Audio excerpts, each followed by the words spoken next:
Cette œuvre a été conçue pour la chaîne YouTube Romances et Donnichlat. La neige avait recouvert Ravensmere Hall d'un calme presque solennel.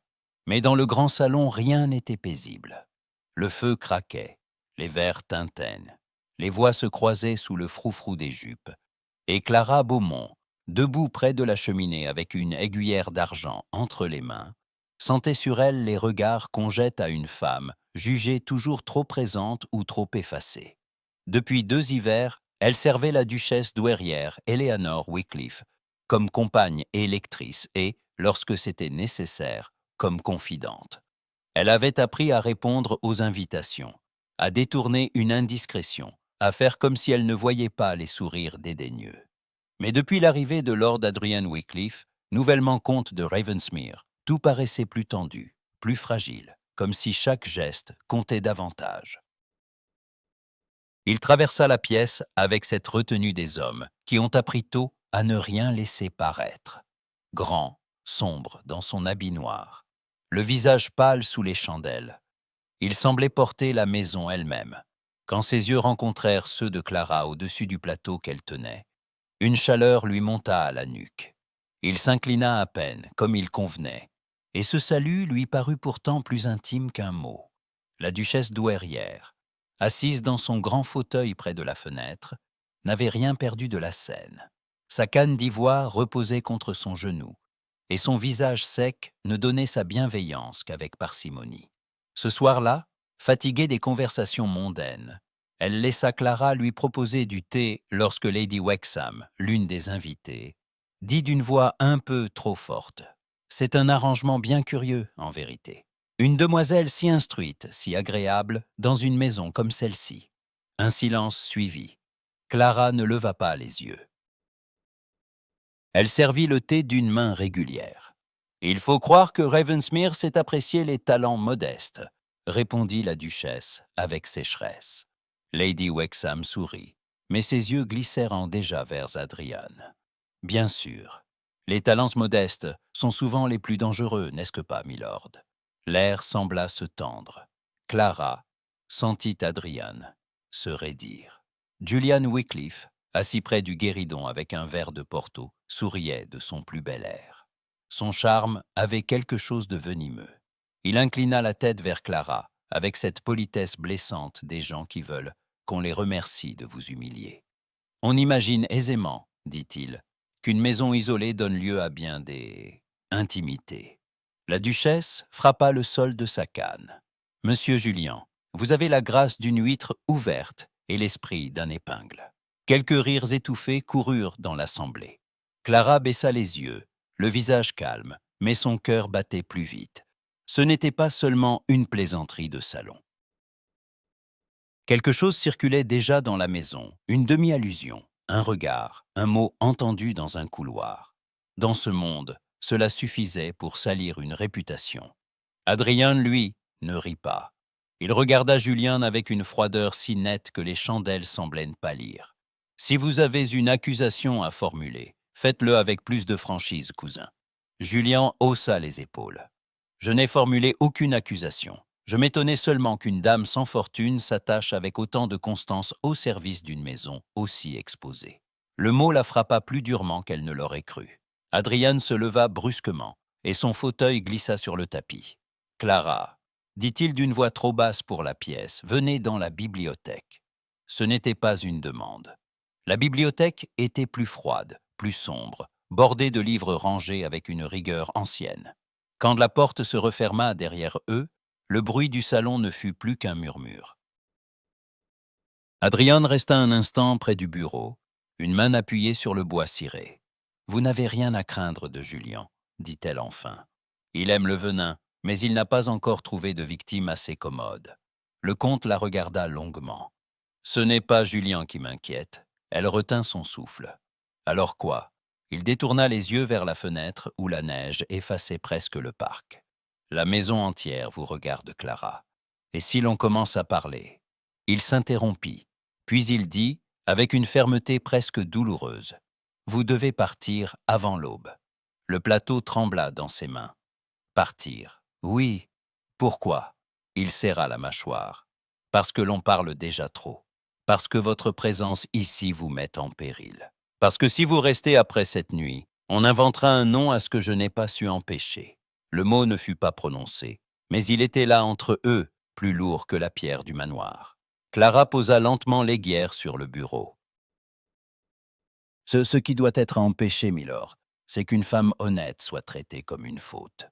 Adrian fit un pas vers elle, puis s'arrêta. « Je n'ai pas dit que vous étiez une faute. »« Non, » répondit-elle. « Vous avez seulement décidé que je devais disparaître avant qu'on me voie trop bien. » Il ferma les yeux un instant. « Je vous protégerai.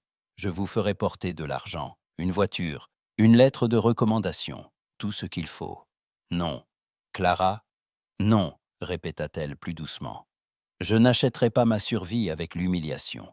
Je n'ai pas passé 2 hivers à servir dans cette maison pour en être renvoyée comme une domestique fautive. » Quelque chose d'amer passa dans ses traits. Je n'ai pas choisi cela à la légère. Moi non plus. Le silence s'épaissit encore. Derrière la porte, le salon continuait de vivre, ignorant le désastre de cette pièce. Adrian se détourna, prit une enveloppe, y glissa quelques billets, puis l'attendit. « Prenez ceci. » Elle ne bougea pas. « Non. » « C'est de la prudence, pas de la charité. Pour moi, ce serait la même chose. » Il laissa retomber la main. « Où irez-vous? Là où vos convenances ne pourront pas me suivre. » Il eut un léger tressaillement. Puis il s'inclina à peine, avec une raideur qui sentait l'effort. « Alors partez avant l'aube. Je ferai préparer une voiture discrète. Je partirai à l'heure que je jugerai convenable, » répondit-elle. Pour la première fois, il ne répliqua pas. Quand elle rouvrit la porte, le murmure du salon lui revint au visage comme une vague glacée. Lady Wexham détourna les yeux. Julian suivit Clara du regard, avec cette satisfaction calculatrice des hommes persuadés d'avoir gagné quelque chose. Elle ne lui rendit pas son attention. Elle traversa la pièce la tête haute, la gorge serrée, et la duchesse douairière inclina légèrement la tête, comme si elle avait compris, sans qu'il soit besoin d'expliquer. Plus tard, dans sa petite chambre sous les combles, Clara fit sa valise sans larmes. Elle plia ses robes les plus simples, son livre de prière, le mouchoir brodé que sa mère lui avait envoyé des années plus tôt, puis s'arrêta devant la fenêtre où la neige couvrait le parc. Tout en bas, la grande façade de Ravensmere demeurait impassible. Elle posa une main sur son ventre encore plat.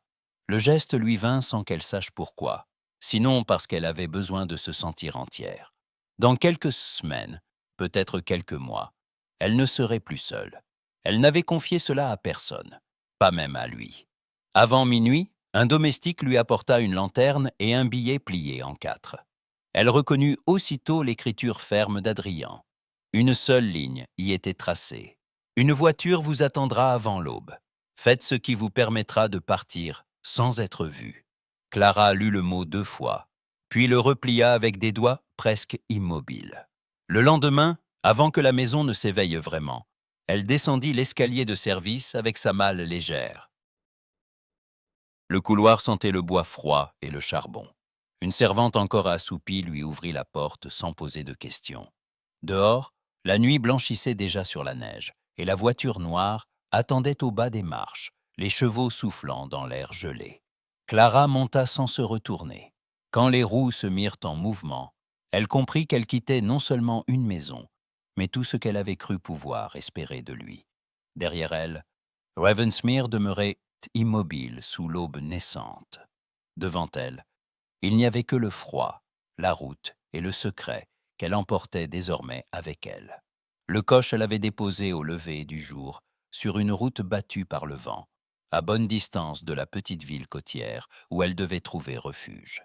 Clara descendit avec sa malle, ses gants trempés de sel et le souffle court, puis demeura un instant immobile sur le bas-côté, regardant la voiture s'éloigner vers Ravensmere, jusqu'à n'être plus qu'une tache sombre dans la brume. Il lui semblait qu'avec elle s'en allait la dernière trace d'une vie qu'elle n'avait presque pas eu le temps d'aimer. Elle ne pleura pas encore. Elle prit plutôt la route qui descendait vers le port, guidée par une adresse griffonnée sur un papier par la sœur d'une ancienne connaissance de sa mère. Une veuve du nom d'Agnès Val acceptait, disait-on, de louer une chambre, et d'aider les femmes qui n'avaient nulle part où aller. Clara ne demandait pas la charité, seulement une porte ouverte. La maison se trouvait au-dessus d'une boutique de fils et de chandelles, dans une rue étroite qui sentait l'algue et la soupe. La veuve lui ouvrit elle-même, haute et sèche, le bonnet noué de travers, les yeux clairs et pénétrants. « Vous êtes en avance, dit-elle, ou bien en retard sur vos malheurs. » Clara eut un mince sourire malgré elle. Les deux, peut-être. Agnès la fit entrer sans poser d'autres questions. La chambre qu'elle lui montra était petite, propre, avec un lit étroit, une chaise droite et une fenêtre donnant sur le mât des barques. Clara posa sa main sur le dossier de la chaise, comme pour se convaincre que ce lieu existait vraiment. « Je peux payer la semaine prochaine, dit-elle. Vous paierez quand vous pourrez, pas avant. Ici, on ne mange pas les demoiselles par convenance. » Cette brutalité bienveillante fit presque monter les larmes aux yeux de Clara. « On m'a dit que vous cherchiez une personne capable d'aider à lire et à compter aux enfants.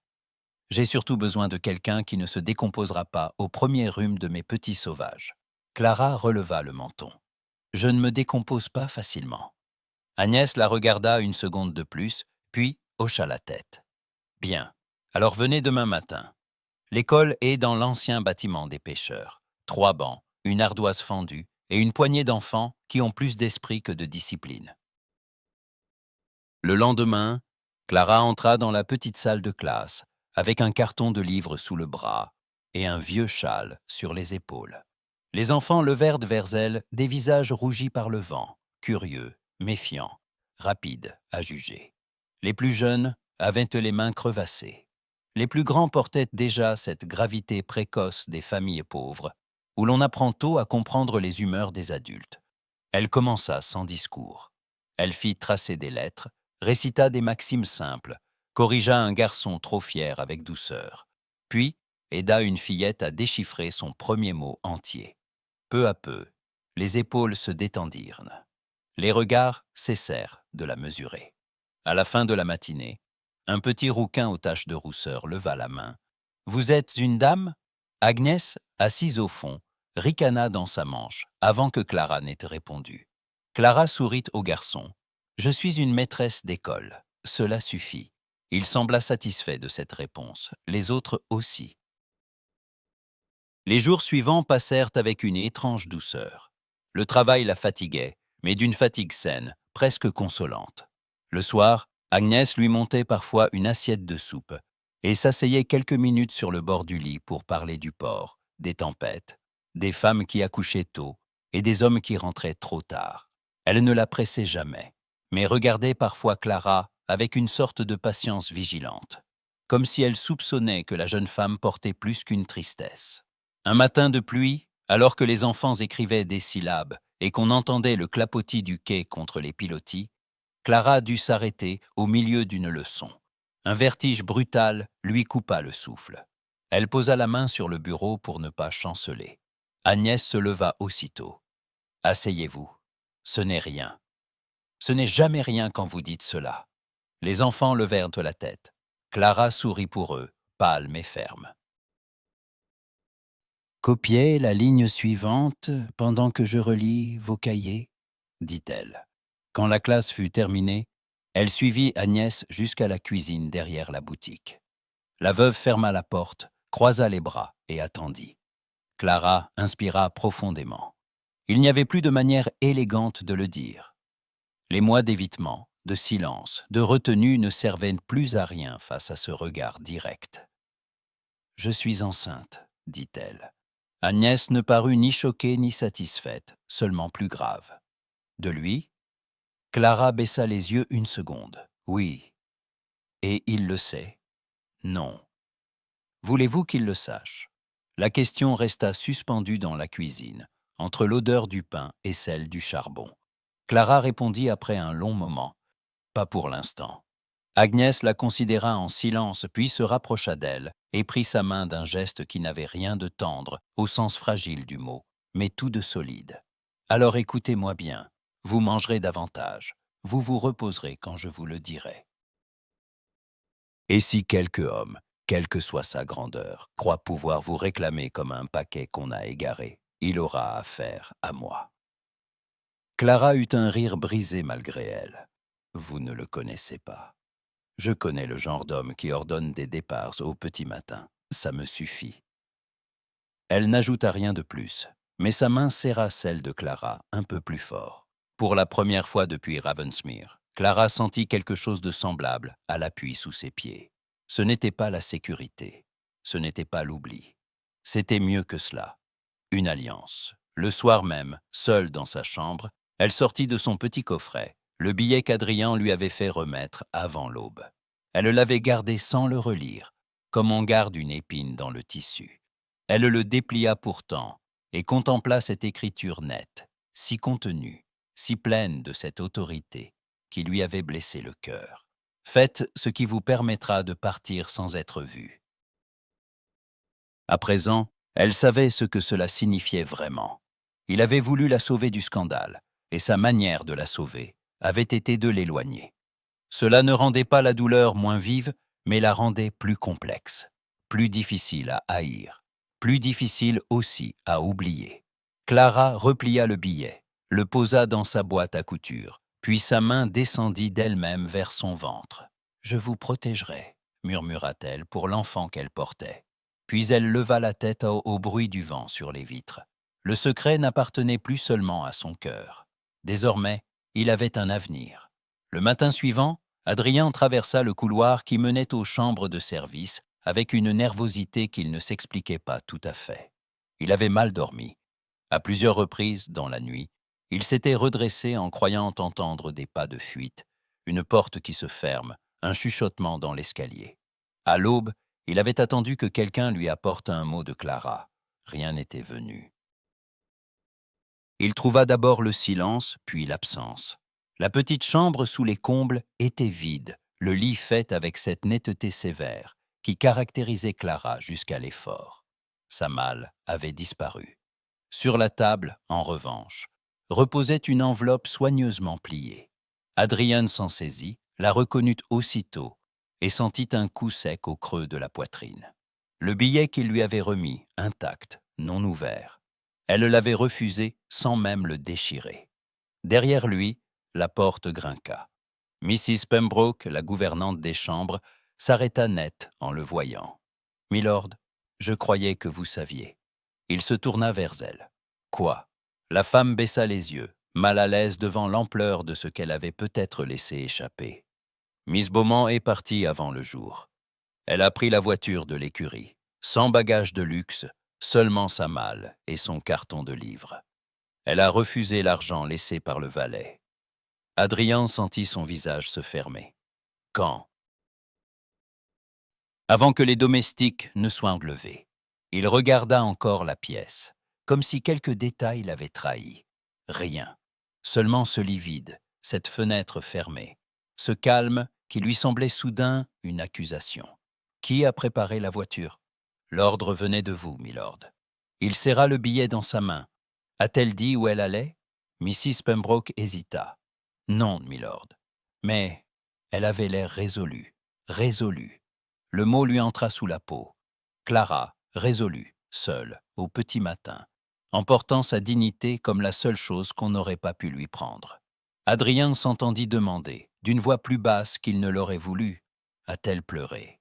La gouvernante le regarda avec une surprise prudente, comme si elle découvrait en lui un homme qu'elle n'avait pas encore appris à nommer.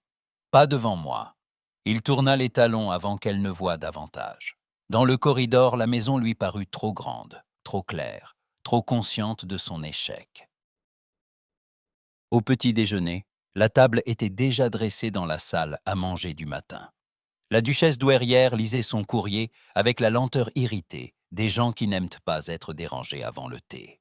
Julien était debout près de la fenêtre, un œillet à la boutonnière, l'air détendu de celui qui s'attend à des nouvelles intéressantes. Adrien entra sans saluer personne. « Clara Beaumont est partie, dit-il. » Le nom tomba dans la pièce comme un verre brisé. La duchesse leva les yeux de sa lettre. « Je m'en doutais. » Julien inclina légèrement la tête, avec ce sourire qu'il réservait au malheur des autres. Déjà, cela me paraît prudent de sa part. Adrien le regarda avec une netteté glaciale. Gardez vos remarques. Je vous prie de pardonner ma curiosité, répondit Julien. On parle tant, dans les maisons de campagne, quand une jeune femme instruite quitte les lieux à l'aube. La duchesse referma sa lettre d'un geste sec. Si vous avez quelque chose d'utile à dire, Julien, employez au moins la moitié des mots dont vous disposez d'ordinaire. Mais Julien, piqué, ne se retint pas. Je dis seulement qu'il est difficile de conserver le silence quand un homme de votre rang s'entoure d'une dame aussi jolie, aussi attentive, et puis la renvoie avant le jour. Les domestiques ont des yeux, les invités, des oreilles, les campagnes, des langues. Le sang monta au visage d'Adrien. Il posa les mains à plat sur le dossier de sa chaise pour se retenir de traverser la table. « Vous avez parlé à quelqu'un » Julien haussa les épaules. « Je n'ai parlé à personne. Ce sont les gens qui parlent. Vous savez comme ils sont. » La duchesse se leva si brusquement que sa chaise recula avec un bruit sec. « Vous êtes un sot, Julien. Et pire encore, un sot indiscret. Sortez. » Le cousin eut un léger sourire, mais il obéit d'abord à la duchesse, non parce qu'il la craignait, mais parce qu'il ne voulait pas perdre la face devant elle. Avant de quitter la pièce, il ajouta d'une voix presque légère, « J'espère pour vous, Adriane, que la demoiselle Beaumont n'a emporté que sa bonne réputation. » La porte se referma. Le silence qui suivit fut lourd. La duchesse se tourna vers son petit-fils avec une froideur que peu d'hommes avaient eu le loisir de supporter. « Si vous l'avez blessée par orgueil, il vous faudra la retrouver par humilité. »« Je l'ai fait pour la protéger, » répondit-il, et sa voix trahit enfin quelque chose de plus sombre que la colère. « J'ai cru, je ne sais plus ce que j'ai cru. » La duchesse le fixa longtemps. « Voilà qui est nouveau chez vous. Dans votre famille, les hommes croient souvent trop vite et regrettent trop tard. » Il ne répondit pas.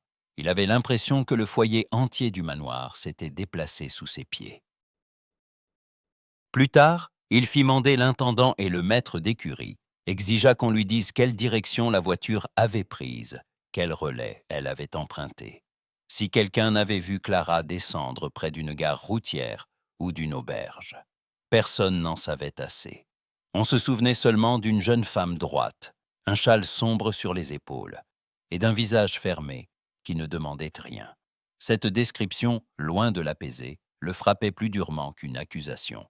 Quand il se retrouva seul dans sa bibliothèque, Adrien ouvrit enfin l'enveloppe qu'elle lui avait rendue. Le billet était toujours à l'intérieur, impeccable, sans la moindre trace de pli supplémentaire. Il le relut 2 fois, puis encore une fois. Le reproche lui sembla soudain plus clair que la veille. Pas seulement un refus, une frontière. Il s'assit, prit la plume, puis la reposa. Il pensa à lui écrire, à lui parler avec douceur, à lui demander pardon sans détour. Les phrases lui venaient, mais aucune ne suffisait.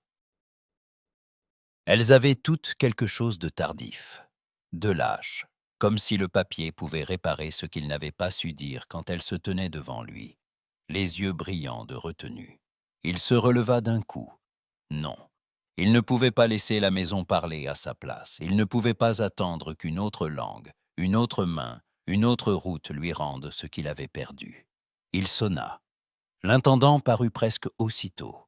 Faites préparer une liste des villages côtiers, des auberges et des maisons de pension, où une femme seule, de bonne éducation, aurait pu demander chambre ou travail. Si vous connaissez quelques personnes de confiance sur la côte, j'en veux le nom. Aujourd'hui. L'homme eut l'air surpris, mais n'osa rien demander. « Bien, milord. » Adrien hésita, puis ajouta. « Et faites prévenir les écuries, je pars demain à l'aube. » Lorsqu'il fut seul de nouveau, il porta la main à son front et ferma les yeux. Le manoir, derrière les murs épais, continuait de bruire des mêmes conversations, des mêmes jugements. Mais quelque chose avait changé. Clara n'était plus dans la maison, et il ne pouvait plus se contenter de regretter son départ. Il fallait maintenant la retrouver. Le vent du large s'était levé dès l'aube, secouant les volets de la petite école et faisant vaciller la flamme de la lampe qu'Agnès avait allumée avant de partir à la boutique. Clara arriva pourtant à l'heure, le châle serré sur sa poitrine, les joues un peu pâles, mais le dos droit. Devant la porte, 2 enfants l'attendaient déjà. Un garçon pieds nus malgré le froid, et une fillette avec une corbeille de pommes de pin. Ils lui adressèrent ce sourire franc que les grands donnent si rarement sans réserve. « Vous êtes en retard, mademoiselle Beaumont, » dit le garçon, sans méchanceté. « Alors tu me feras l'honneur de me pardonner, » répondit Clara. Ils rirent tous les deux et lui ouvrirent la porte avec une gravité d'homme de métier. Depuis 3 semaines, la petite école du port avait pris l'habitude de son pas calme, de sa voix claire, de ses mains patientes sur les ardoises. Les enfants l'aimaient parce qu'elle ne criait pas. Les mères l'aimaient parce qu'elle rendait leurs fils moins sauvages et leurs filles moins craintives. Même certains marins, en passant, ôtaient leur casquette en la voyant derrière les vitres. Dans cette rue battue par la pluie, une jeune femme bien mise, seule, ne passait jamais tout à fait inaperçue. Clara semblait pourtant toujours trouver sa place. Ce matin-là, pourtant, son corps lui échappait un peu. Elle sentit le malaise dès le début de la leçon, non comme une douleur, mais comme une lourdeur nouvelle. Elle le cacha d'abord sous les gestes ordinaires. Corriger un V trop penché, replacer une main sur le pupitre, encourager une fillette à recommencer. Mais au moment de se pencher pour ramasser une craie tombée, elle dut s'arrêter une seconde, une main au bord de la table. Agnès, assise au fond avec son panier de fil, leva aussitôt les yeux. Clara redressa la tête avant qu'on puisse lire quoi que ce soit sur son visage. « Qui peut me dire le nom de ce port plus grand que le nôtre ?» demanda-t-elle. Les voix des enfants s'élevèrent à l'unisson, soulagés de redevenir des élèves. La matinée se poursuivit ainsi, avec cette discipline douce qui lui coûtait davantage qu'à l'ordinaire. À la pause, les enfants se précipitèrent dans la cour étroite, où une corde tendue entre 2 pieux servait à suspendre les capes humides. Clara resta un moment seule dans la salle, appuyée contre la table, les yeux fermés, respirant plus lentement. Agnès revint de la porte et posa devant elle une tasse de lait chaud. « Buvez. »« Je vais bien. Vous avez déjà dit cela en tombant presque dans les pommes. » Clara ouvrit les yeux, avec une petite exaspération fatiguée.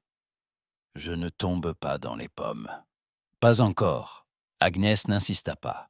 Elle savait qu'il est inutile de tirer d'un cœur prudent ce qu'il refuse de livrer tout entier. Le lendemain, dans l'après-midi, alors que les enfants copiaient des lignes d'écriture sous la pluie fine qui battait les vitres, le petit rouquin aux taches de rousseur, celui qui posait toujours trop de questions, leva la main. « Mademoiselle. »« Oui ?» Il hésita, puis fixa son regard sur la taille de Clara. « Pourquoi votre robe est-elle plus large qu'avant ?» Un silence immédiat tomba sur la classe. Même les plus jeunes cessèrent de gratter leurs plumes. Clara sentit la chaleur lui monter aux joues, non de honte, mais de surprise. Le garçon ne cherchait pas à l'offenser. Il constatait. Avant qu'elle n'ait trouvé la bonne réponse, une autre petite voix s'éleva, plus aiguë, plus curieuse encore. « Ma mère dit qu'une femme qui a le ventre rond aura bientôt un bébé. » L'un des garçons se retourna pour mieux voir, et la fillette aux pommes de pin ouvrit de grands yeux. Clara posa lentement la craie. « Ta mère est une personne très avisée, » dit-elle avec douceur. « Maintenant, reprenez vos lignes. » Mais l'attention des enfants s'était déplacée. Leurs regards glissèrent vers elle, avec une tendresse mêlée de curiosité. Il suffit parfois d'un mot d'enfant pour rendre visible ce que l'on croyait encore pouvoir dissimuler. Agnès s'ouvrit la porte à cet instant, entra sans bruit et comprit tout d'un coup d'œil. « Les enfants, » annonça-t-elle d'une voix sèche, « qui veut t'aider à rentrer le bois avant que la pluie n'entre tout à fait ?» La classe se leva comme un seul homme. Le petit rouquin s'élança le premier, fier d'avoir reçu une mission. En moins d'1 minute, la salle se vida. Il ne resta que Clara et Agnès, et le bruit régulier de la pluie sur le toit. La veuve vint se placer près de la fenêtre, les bras croisés. C'est donc commencé. Clara posa les mains à plat sur la table. « Je suppose que je ne pourrai plus le cacher longtemps. »« Non !» Le mot fut dit sans dureté. C'était pire, ou meilleur, parce qu'il était vrai. Clara inspira, chercha une contenance. « Je continuerai à enseigner. » Agnès la regarda avec ce mélange de rudesse et de bonté qui faisait son caractère. « Jusque quand ? Aussi longtemps que je le pourrai. Et quand votre pas deviendra trop lourd, quand les enfants vous demanderont pourquoi vous vous tenez la main au milieu d'une leçon. » Clara baissa les yeux. Elle avait déjà entendu les rumeurs pousser à travers les murs, ce ton qu'ont les voisines lorsqu'elles veulent aider, tout en s'assurant de tout savoir. Ici, rien ne demeurait longtemps caché. Une jeune femme installée seule, avec cette chambre au-dessus de la boutique, ce travail propre, cette dignité sans famille visible, faisait parler. Si son ventre venait à se voir davantage, les mots changeraient de nature. Agnès se radoucit un peu. « J'ai une chambre plus chaude à l'arrière. Personne n'y vient, sauf moi et la petite Jenny, quand elle apporte du pain. Vous y resterez quand il faudra. Et je ferai dire à la couturière que vous avez besoin d'un manteau plus large. Ici, personne ne pose de questions, si l'on parle assez fort de laine et de boutons. » Clara releva enfin la tête. « Vous n'avez pas peur des questions ?»« Je suis veuve, » dit Agnès. « Les questions m'ennuient depuis des années. » Un rire bref échappa à Clara malgré elle. Mais la tranquillité du moment s'évanouit lorsqu'on entendit des pas dans l'escalier et une voix de femme, essoufflée, appelée du bas de la boutique. « Madame Val, est-ce que c'est ? Est-ce que la maîtresse est ici ?» Agnès ouvrit la porte. Une jeune mère du quai, coiffée d'un bonnet trempé, se tenait là avec un paquet de linge contre elle. Son regard glissa aussitôt vers Clara, puis s'arrêta, plus attentif, sur sa taille. Clara sentit le danger revenir, plus net cette fois.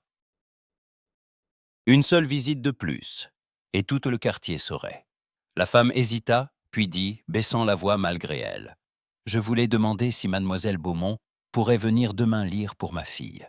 Et, si elle est fatiguée, je pourrais apporter le livre ici. » Ce n'était qu'une phrase ordinaire. Pourtant, Clara y entendit la première forme d'une nouvelle vérité. On la voyait désormais autrement, non plus seulement comme une maîtresse utile, mais comme une femme dont la vie avait changé. Elle regarda Agnès. La veuve ne souriait pas, mais ses yeux disaient assez. Il est trop tard pour revenir en arrière. Clara posa une main légère sur son ventre, puis répondit avec calme. « Je viendrai demain, mais pas l'après-midi. Le matin seulement. » La mère l'acquiesça sans poser une seule question de plus. Puis elle repartit, laissant derrière elle un sillage de pluie et de présomption. Quand la porte se referma, Clara resta immobile un instant. Sa vie à l'école ne s'arrêtait pas. Elle commençait à changer de visage. Et quelque part, loin de cette rue mouillée, Adrian Wycliffe continuait sans doute de la chercher. Si jamais il la trouvait avant le terme, il la trouverait différente, déjà portée par un autre courage. Agnès remit une bûche dans le poêle. « Demain, dit-elle simplement, vous ne porterez plus les deux plus grandes corvées du monde à la fois. Enseigner et dissimuler. Nous allons choisir laquelle vous coûte le moins. » Clara se tourna vers la fenêtre, où la pluie noyait le quai. Pour la première fois depuis Ravensmere, elle n'était plus seulement cachée. La tempête avait arraché plusieurs planches au débarcadère, renversé un chariot de poissons et inondé les marches de l'église, si bien qu'Adrien n'était venu au village que pour des raisons qu'on aurait pu qualifier de raisonnables, même par les gens qui n'aimaient pas sa famille. Le vent avait creusé ses traits. Son manteau était encore humide de pluie lorsqu'il descendit de cheval devant la petite salle d'école. Le maître d'écurie l'avait accompagné jusqu'au port, puis laissé avec deux hommes du domaine chargés de noter les dégâts. Mais Adrien, après avoir vu les maisons penchées vers la mer et les femmes balayer la vase de leurs portes, avait demandé d'une voix brève à s'arrêter là. Il n'aurait pas su dire pourquoi il fallait cette visite précisément à l'école, sinon parce qu'on lui avait parlé d'une maîtresse de grande tenue et d'un sens rare de l'ordre, et parce que chaque fois que quelqu'un décrivait une femme seule, droite, travailleuse, quelque chose en lui se crispait avec une attention douloureuse. La porte était entr'ouverte. Une cloche minuscule tinta quelque part à l'intérieur. Adrien frappa du bout de ses gants, puis entra. La pièce sentait la craie, le bois mouillé et l'encre. 3 bancs, un poêle de fonte, des ardoises au bord ébréché. Une demi-douzaine d'enfants levèrent la tête en même temps, les yeux ronds. Au fond de la salle, une femme se retourna. Il s'immobilisa. Clara. Non pas une vision, non pas un souvenir revenu avec la violence d'un rêve, mais Clara tout entière, debout devant lui dans une robe sombre de laine, les cheveux relevés avec simplicité, le visage plus mince qu'autrefois, mais d'une clarté si entière que le temps lui parut perdre soudain tout sens.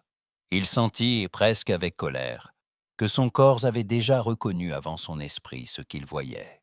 Elle ne pâlit pas, pas tout de suite.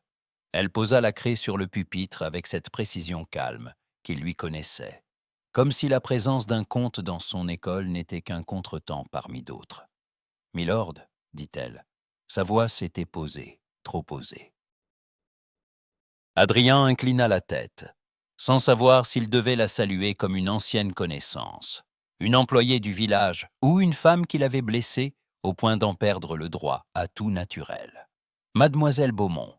Autour d'eux, les enfants regardaient que le grand monsieur à l'air sombre, avec une curiosité sans peur. Agnès Val, assise près de la fenêtre avec un panier de chaussettes à repriser, leva les yeux et les referma aussitôt, comme si elle venait d'accorder à la scène une attention déjà bien méritée. « Les enfants, dit Clara, reprenez la copie de la phrase sur le tableau. Les plumes grattèrent, les langues se tinrent. La discipline revenait d'elle-même autour d'elle. Adrian, lui, ne voyait plus que Clara. Elle avait le port plus ferme, ou peut-être plus prudent. Elle n'avait pas l'air malade, pas encore. Mais quelque chose, dans la ligne de son corps, dans cette main qu'elle gardait un peu plus bas qu'avant lorsqu'elle se tournait, l'alerta d'une inquiétude confuse qu'il n'osa pas nommer. « Je suis venu m'enquérir des dégâts du village, dit-il enfin. On m'a dit que l'école avait souffert de la pluie. Le toit tient encore, répondit-elle, grâce à M. Benz et à 2 garçons qui se croient bâtis pour les corvées. Il y avait dans sa voix une réserve polie, et pourtant, il crut entendre, sous la surface, le même timbre chaud qu'il avait autrefois retenu de s'éloigner d'elle dans les couloirs de Ravensmere. Cela le troubla davantage qu'un reproche. Il fit un pas de côté, et c'est alors qu'il le vit. Un petit garçon était assis au premier rang, les pieds ne touchant pas le sol, les doigts tachés d'encre, la bouche légèrement entr'ouverte dans la concentration. Rien d'extraordinaire, si ce n'était la forme de son visage, le pli des sourcils, la manière de pencher la tête quand il essayait de mieux voir une ligne d'écriture. Adrian sentit une douleur très pure lui traverser la poitrine. L'enfant leva les yeux, croisa les siens, puis les baissa aussitôt avec la timidité des petits devant les inconnus. Et pourtant, dans ce bref regard, il y avait quelque chose de si nettement familier que le monde sembla vaciller. Le garçon leva la main. « Mademoiselle, est-ce que je peux montrer mon exercice ?» Clara s'approcha du pupitre de l'enfant. Sa main se posa un instant, à peine, sur ses épaules pour l'encourager. Ce geste simple fut comme un coup. Le garçon se redressa sous cette caresse, avec une confiance immédiate, comme si cette femme était son refuge naturel. Adrien ne respirait plus tout à fait. Le petit garçon glissa son cahier vers elle, puis, d'une voix claire, récita les lettres sans faute. Clara sourit, une douceur entière éclairant son visage. « Très bien, Peter. Peter. » Le nom le ramena d'un pas au réel. L'enfant répondit au sourire de Clara, puis, sans quitter son exercice des yeux, se mit à mâcher le bout de sa plume avec l'air appliqué des garçons de son âge. Adrian entendit alors, avec une netteté presque cruelle, le battement du sang dans ses tempes, les mêmes sourcils, la même pente du front, même le petit mouvement impatient du doigt qui accompagne la réflexion. Il se tourna lentement vers Clara. Elle ne le regardait pas encore. Elle avait repris la craie, écrivant au tableau une addition simple pour occuper les autres enfants. Ses gestes restaient mesurés, mais il lui sembla qu'un certain raidissement s'était installé dans ses épaules. Elle savait, ou elle devinait déjà qu'il avait compris quelque chose. Agnès Veil rompit le silence à sa manière, sèche et utile. « Monsieur, si vous venez pour le toit, il faudra aussi voir le mur nord. L'eau y passe comme chez elle. » Adrian se força à répondre. « Je le ferai. » Mais ses yeux revinrent au garçon. L'enfant, qui n'avait jamais cessé d'être occupé de lui-même, leva cette fois les siens vers Adrienne avec une franchise enfantine, une sorte de gravité sans défense qui ne tenait pas encore debout face au mensonge. Clara referma brusquement le livre d'exercice. « Peter, dit-elle doucement, continue sans te distraire. » L'enfant obéit. Adrien, lui, n'avait plus la moindre utilité à feindre l'intérêt pour les dégâts du porc, ni le droit de rester dans cette pièce sans savoir ce que lui coûtait sa présence. Il sentit alors une évidence si brutale qu'elle le laissa presque honteux. Le secret qu'elle portait n'était pas seulement une conséquence de leur nuit, ni même le souvenir de leur faute commune. C'était un enfant, son enfant. Le mot ne sortit pas. Il demeura bloqué derrière ses dents avec une force étrange, comme s'il suffisait de le penser pour bouleverser tout ce qui tenait encore debout. Clara posa enfin la craie et leva vers lui un regard calme, trop calme. « Si vous avez terminé votre inspection, milord, dit-elle, vous pouvez laisser mes élèves à leur travail. » Ce n'était pas une expulsion, c'était pire, une limite. Adrian la fixa et pour la première fois depuis des semaines, depuis la nuit de la bibliothèque, quelque chose de net traversa son esprit. Il ne s'agissait plus de la retrouver. Il ne s'agissait plus même de s'excuser. Il y avait ici, devant lui, un garçon qui respirait avec ses mêmes traits, sous la garde d'une femme qu'il avait envoyée loin de lui avant l'aube. Il baissa les yeux vers l'enfant, puis les releva vers Clara. « Je reviendrai, dit-il, la voix plus basse qu'il ne l'aurait voulu. » Clara ne répondit pas tout de suite. Agnès, derrière lui, le considérait avec une expression si sévère qu'il aurait presque préféré une gifle. « Faites comme vous voudrez, milord, » dit enfin Clara, « mais pas pendant la leçon. » Il inclina la tête parce qu'il n'avait rien de mieux à offrir. Puis il sortit dans l'air gris du village, les pavés luisants sous la pluie fine, le cœur battant d'une manière qu'il n'aurait su confesser à personne. Dans sa mémoire, le visage du petit Peter demeurait déjà à sa place, impossible à effacer. Il avait un fils, et Clara avait passé seule, dans ce village battu par le vent, le temps qu'il lui avait fallu pour l'apprendre. Adrian revint le lendemain à l'heure où la petite école était vide pour la pause de midi. Les enfants avaient été renvoyés avec des instructions. Agnès avait emporté son panier de fils, et Clara, seule au milieu de la salle, rangeait des cahiers avec cette précision qui lui servait d'armure. La pluie avait cessé, mais le ciel restait bas, et la lumière grise entrait par les vitres en raies pâles sur le bois des pupitres. Quand la porte s'ouvrit, elle leva à peine la tête. « Je vous avais dit de ne pas venir pendant la leçon, » dit-elle. Ce n'est pas la leçon. Sa voix s'était plus basse qu'à Ravensmere, moins assurée aussi. Cela ne lui échappa pas. Il avait ôté son manteau, mais non cette raideur de grand seigneur qui semble toujours attendre le prochain mouvement des autres. Pourtant ses yeux, eux, avaient changé. Il ne cherchait plus à mesurer la distance, il demandait presque pardon de l'avoir faite. Clara posa sa pile de copies sur le pupitre. « Alors, pourquoi êtes-vous venu ?» Il regarda un instant la salle vide, la craie sur le rebord du tableau, la petite carte du royaume épinglée de travers au mur. « Pour vous parler. Vous auriez pu écrire. J'ai écrit trop peu quand il fallait parler. » Elle releva enfin les yeux vers lui. L'ombre des dernières semaines lui donnait une pâleur nette, et sa robe sombre accentuait davantage encore la fermeté de son visage. « Asseyez-vous, » dit-elle, non par complaisance, mais parce qu'un homme debout devant une femme assise lui rend parfois le droit de penser qu'il domine encore la pièce. Adrien obéit.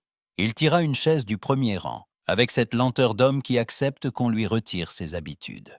Ce simple geste sembla la déstabiliser plus qu'un refus. « Vous l'avez reconnu, » dit-il. Ce n'était pas une question. Clara remit une plume dans son écritoire. « Oui, il est mon fils, oui. » Le mot fut dit sans tremblement. Cela fit plus de bruit qu'une protestation. Adrienne inspira profondément. « Pourquoi ne me l'avez-vous pas dit ?» Elle eut un sourire bref, sans chaleur. « Vraiment, c'est la première question que vous trouvez. » Il baissa les yeux un instant. « J'ai le droit de savoir. »« Le droit ?» répéta-t-elle doucement. C'est là votre premier mot, milord. Il pâlit légèrement, mais ne détourna pas le regard. Dites-moi alors ce que j'aurais dû demander.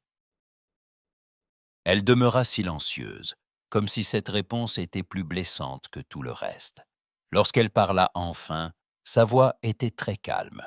Vous auriez pu demander si j'étais en sécurité, si j'avais de quoi vivre, si j'avais supporté le voyage, si j'avais trouvé une chambre convenable, si j'étais tombé malade, si j'avais eu peur. Vous auriez pu demander cela avant de penser à vos droits. Quelque chose se contracta dans le visage d'Adrien.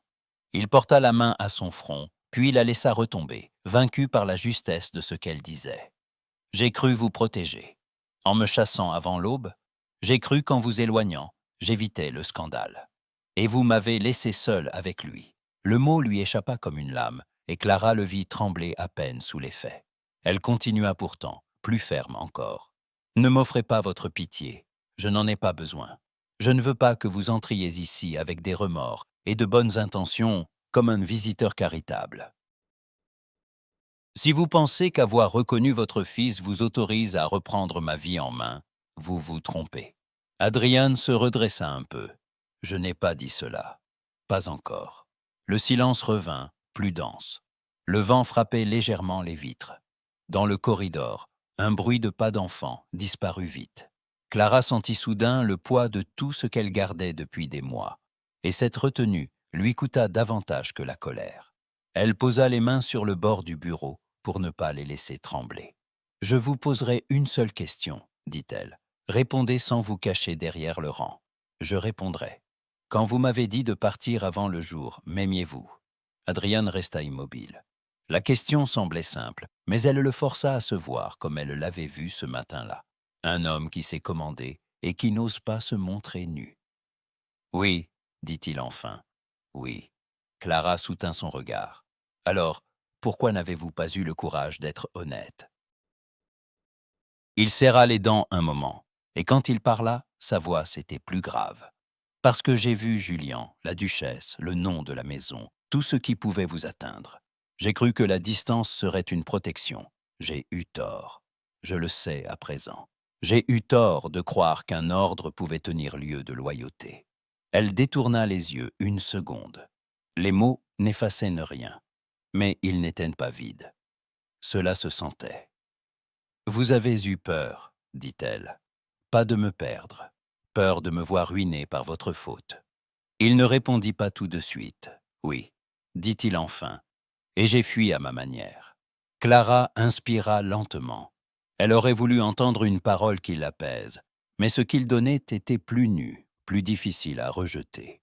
Une honte reconnue avait un poids réel. Adrian se leva. Il ne s'approcha pas d'elle. Il ne tendit pas la main. Il resta à distance, comme pour prouver qu'il avait compris au moins cela. « Je veux être un père pour lui, » dit-il. « Et je veux vous prouver que je peux faire mieux que ce que j'ai fait. » Elle le regarda comme si elle cherchait dans son visage la promesse ou le mensonge. « Les hommes promettent beaucoup quand ils ont découvert qu'ils ont un fils. » Il tressaillit. « Je ne vous demande pas de me croire d'un coup, non. Vous m'avez déjà demandé assez. » Il baissa légèrement la tête. « Alors dites-moi ce que je dois faire. » Cette fois, Clara se redressa. Elle sentait encore la blessure, mais quelque chose en elle venait de se renforcer à nouveau, plus clair que la douleur. « Rien pour l'instant, dit-elle. Vous ne me demanderez pas de vous appeler autrement que Milord devant les enfants. Vous ne viendrez pas ici comme si tout était déjà pardonné. Et vous ne toucherez pas à Peter sans que je sois là. » Il acquiesça immédiatement. « Et si je veux vous voir, vous viendrez avec un motif respectable. Le toit de l'école, les bancs, les livres, les pauvres enfants du port. Quelque chose d'utile. Vous connaissez ce langage mieux que le mien. » Un mince pli passa au coin de sa bouche, presque un souvenir de sourire. « J'y veillerai. » Elle ouvrit la porte avant qu'il n'ajoute quoi que ce soit. La rue derrière lui était pleine de lumière grise et de mer lointaine. Il s'arrêta sur le seuil, la regarda une dernière fois, puis demanda avec une gravité étrange. « Est-ce que je peux au moins lui parler ?» Clara hésita. Pas aujourd'hui. Il inclina la tête. Puis, avant de partir, il dit simplement « Je reviendrai quand vous jugerez cela possible ». Ce n'était pas une victoire, ni un pardon, mais c'était une première limite acceptée. Un premier pas d'homme qui ne voulait plus entrer par force dans la vie d'une femme. Quand il descendit les marches, Clara resta à la porte quelques secondes de plus, la main sur le bois. Elle savait maintenant qu'il connaissait la vérité, et elle savait aussi qu'il ne partirait pas cette fois. Le premier dimanche de mai, la petite place du port se remplit d'un brouhaha inhabituel. La pluie avait enfin cessé. Les familles avaient sorti leurs bancs de bois devant les maisons. Les enfants couraient entre les paniers de linge, et le pasteur, après l'office, s'arrêtait pour saluer les pêcheurs, comme s'il pouvait alléger un peu le poids de chacun. On distribuait du pain, on réparait les filets sous le grand auvent de l'auberge, et les dames du bourg passaient parfois poser des questions sur les veuves et les orphelins, avec une discrétion qui n'atteignait pas toujours son but. Clara, qui avait conduit Peter par la main jusqu'à l'école du dimanche, s'était promis de rester à l'écart. Mais un cheval fit du bruit au bord de la place et elle leva les yeux. Adrien descendait de celle devant l'auberge, sans escorte, avec un coffre étroit chargé sur la monture d'un garçon d'écurie. Il portait un habit de drap sombre moins solennel que ceux de Ravensmere, mais sa seule présence troublait l'ordre du village. Agnès, qui triait des rubans près du porche, poussa un soupir. « Voilà donc votre homme à la charité utile », dit-elle à mi-voix. Clara sentit son estomac se serrer. « Il vient pour le toit de l'école, bien sûr, et les anges viennent pour la farine. » Adrien ne les vit pas tout de suite. Il parlait au pasteur, donnait des ordres aux garçons du domaine, demandait qu'on apporte les planches promises. Les villageois se rapprochaient peu à peu, curieux de voir un grand seigneur en bottes se mêler aux affaires d'un bourg de pêcheurs. Quand il se tourna enfin, son regard trouva Clara presque aussitôt. Elle s'attendit à un salut lointain. Il n'en fut rien. Il vint vers elle avec cette prudence nouvelle qui le rendait presque plus vulnérable que s'il avait gardé sa froideur de comte. « Mademoiselle Beaumont, milord. » Peter, qui tenait un morceau de ficelle roulé autour du poignet, leva la tête vers lui. Le garçon ne connaissait pas encore l'inquiétude des adultes, et cette innocence le rendait désarmant. Adrien s'agenouilla pour se mettre à sa hauteur. Le geste fit ralentir plus d'une main sous le porche. « Bonjour, Peter. » L'enfant cligna des yeux, puis se cacha un peu derrière la jupe de sa mère. Clara posa sa main sur son épaule. « Vous pouvez répondre, » dit-elle doucement. « Bonjour, milord, » murmura Peter. Adrien eut un éclair de douleur au visage, si bref que personne d'autre n'aurait pu le nommer. Le comte se releva. « J'ai apporté des livres, » dit-il, « et quelques lettres de comptabilité pour les plus grands enfants. On m'a dit que l'école manquait de papier. » Agnès s'avança la première. « C'est vrai, mais le papier ne fera pas de miracle si votre charpentier oublie les clous. Il n'oubliera pas. Nous verrons. » Adrien inclina la tête avec une patience que Clara ne lui connaissait pas encore. Un charretier ouvrit le coffre.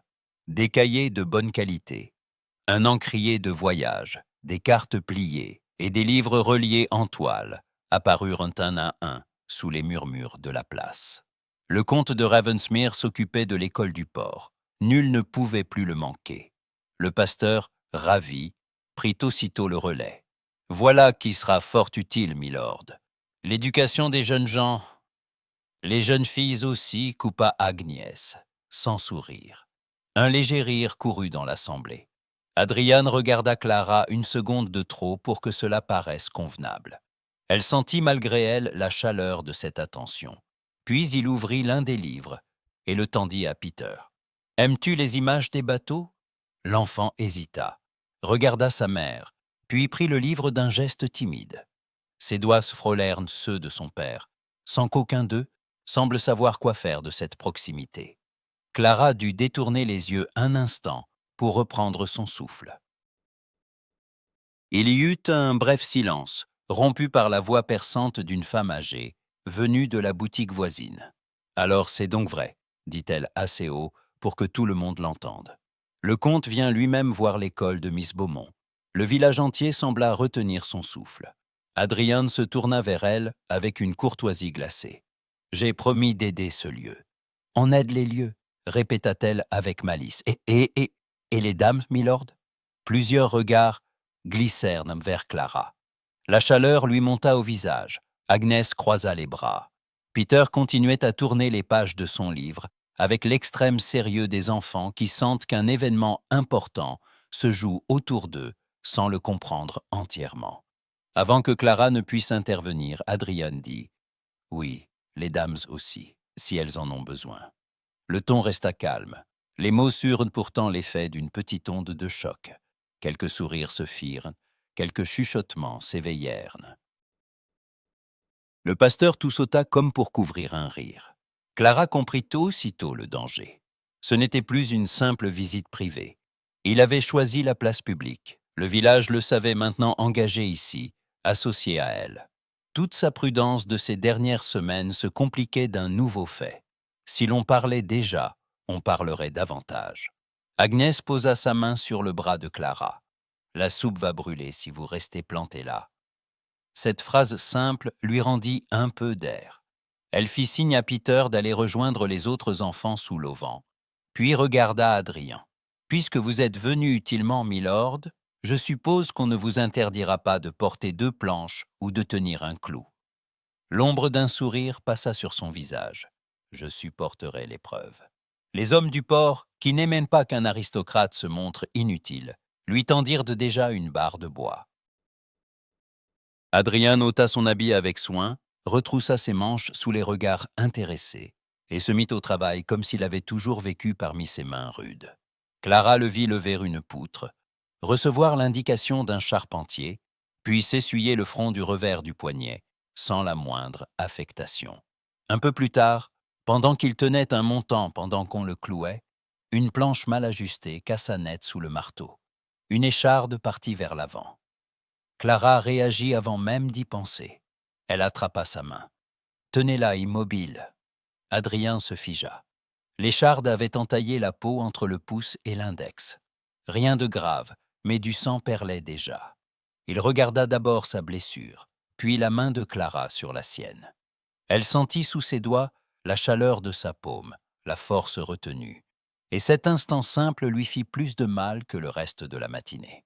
Elle chercha dans sa poche un morceau de linge propre, le déchira, puis lia la plaie avec des gestes nets. « Vous devriez faire attention, dit-elle. Je le ferai si vous me surveillez. » Ce fut dit si bas qu'elle seule l'entendit vraiment.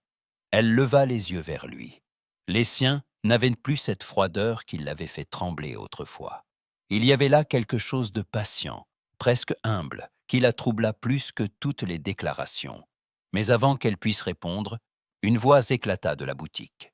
Une femme venait de lancer, mi-haut, mi-bas, que le comte reviendrait bien vite à ses fiançailles, avec une dame de Londres, si le port se mettait à lui convenir trop. La rumeur courut aussitôt, vive, piquante, et Clara comprit que sa présence ici n'était plus seulement un souvenir gênant. Elle venait d'être jetée dans le bavardage du village, comme une chose qu'on observe. Adrien entendit aussi. Il se tourna vers la boutique avec un calme si net qu'il en devint presque menaçant. « Qu'on dise ce qu'on veut, » dit-il assez fort pour que les plus proches l'entendent. « Je suis ici pour l'école, pour le village, et pour ma propre convenance. » Les mots surprirent tout le monde. Clara eut à peine le temps d'en mesurer la portée que Peter revint vers elle, tenant déjà le livre de bateau contre sa poitrine, comme un trésor. Il leva le visage vers Adrian. « Est-ce que vous reviendrez demain ?» Le comte resta une seconde sans parler. Puis il posa la main sur la tête de l'enfant, avec une douceur si visible que même Agnès en eut le souffle suspendu. « Oui, » répondit-il, « demain aussi. » Clara regarda cette main sur les cheveux de son fils et comprit que le village entier venait de voir ce qu'elle avait tenté de tenir caché. Adrien n'était plus seulement un visiteur.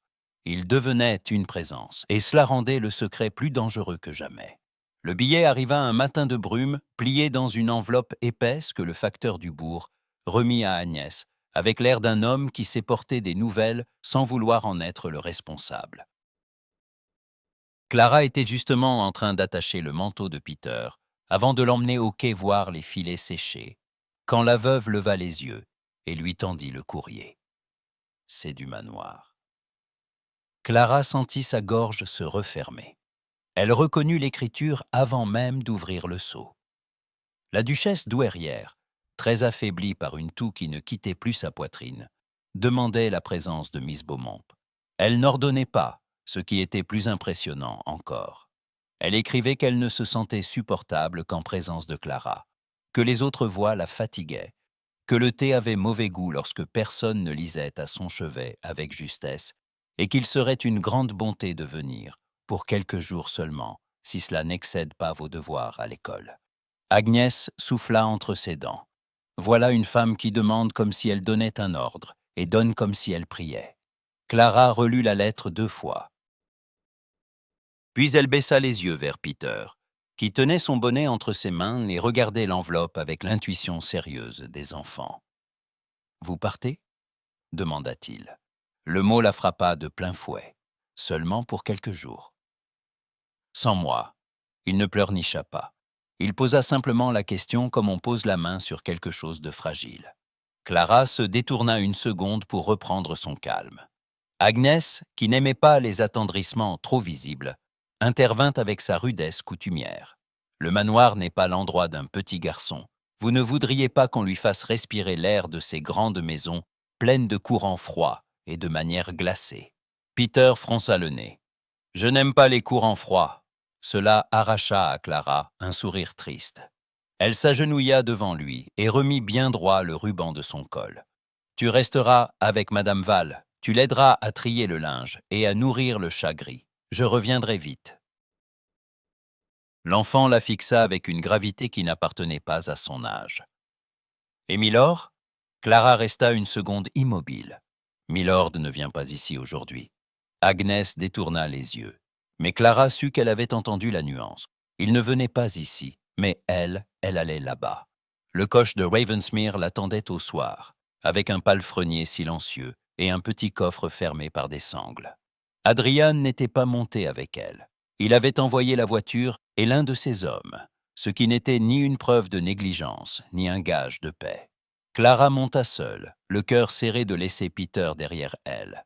Et le village s'éloigna dans la bruine comme une chose à laquelle on ne pouvait plus revenir le même jour.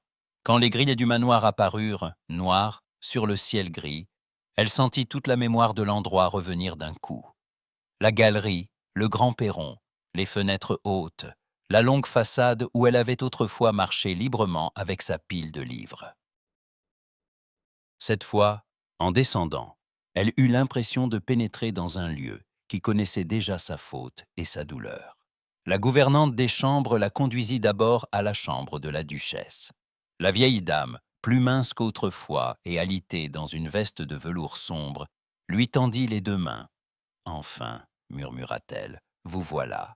Ces gens me lisent comme des commis et me servent le thé comme des bourreaux. » Clara se pencha pour lui baiser la main. « Vous êtes donc suffisamment en forme pour me gronder, milady. » Les yeux de la duchesse s'éclairèrent d'un bref éclat. « Assez pour savoir que vous n'êtes pas venu pour moi seulement. » Clara ne répondit pas.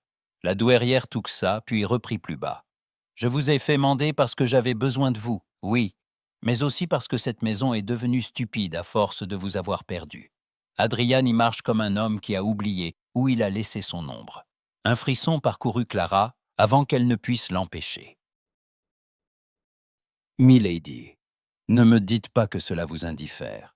Je n'ai plus l'âge d'être flatté par des mensonges polis. » La porte s'ouvrit alors. Adrian entra avec cette précaution qu'on a devant une personne souffrante. Lorsqu'il aperçut Clara près du lit, il s'arrêta net. Son visage se transforma à peine, mais elle vit bien la surprise. Puis ce trouble plus profond qui lui traversa les yeux, comme une lueur sur l'eau. « Vous êtes venu. » Sa voix n'était pas froide. Ce fut presque pire. « Votre grand-mère m'a fait mander, » répondit-elle. La duchesse, parfaitement satisfaite, s'enfonça un peu dans ses coussins. Voilà, la guerre est évitée d'un mot. Adrian s'approcha du lit, mais ses yeux revinrent sans cesse vers Clara. Il lui fallait composer avec la présence de la malade, avec l'espace étroit, avec la dignité de celle qui lui avait été retirée. et qui se tenait maintenant à moins de 3 pas de lui, comme une invitée qu'on n'avait pas su garder. « Je vous remercie d'être venu, dit-il. Clara inclina la tête. « Ce n'est pas à vous qu'il faut demander si je suis bonne. » La duchesse ferma les yeux, comme si elle savourait la leçon. « Laissez-nous seuls, dit-elle aussitôt. Je veux monter. Et je veux qu'on me lise ensuite quelque chose de fort ennuyeux pour que je puisse m'endormir en paix. Grand-mère. Adrian, sortez avant que je ne vous donne l'air d'un imbécile pour la 3e fois ce matin. » Il obéit, mais non sans une dernière, très brève, hésitation vers Clara. Lorsqu'il fut dehors, elle resta un moment auprès de la vieille dame, versant le thé, lisant une page sans en retenir les mots. Son esprit, malgré elle, suivait déjà le pas d'Adrien dans le corridor. Au bout d'1 heure, la duchesse s'assoupit vraiment. Clara referma le livre et se leva doucement, croyant pouvoir sortir sans être vue. À peine avait-elle franchi le seuil que la voix d'Adrien, sortie d'un renfoncement du couloir, l'arrêta. Clara. Elle se retourna. Il était là, sans gants, une main posée sur le mur comme s'il cherchait un appui. Plus près qu'elle ne l'aurait voulu, plus seul qu'il ne l'aurait admis devant qui que ce soit. « Combien de temps resterez-vous » ? « Quelques jours. Peut-être plus si sa toux s'aggrave. »« Et votre école ?» Agnès s'en chargera. « Et l'enfant ?» Il posa cette question si doucement qu'elle lui fit plus de mal que de colère. Clara redressa le menton. « Peter est en sécurité. » Il ferma les yeux un instant. « Je suis heureux de l'apprendre. » Elle le regarda, troublée malgré elle par cette sincérité si visible. Il n'essayait pas de s'imposer, pas encore. Il semblait au contraire retenir chaque mot comme on retient une porte ouverte trop vite.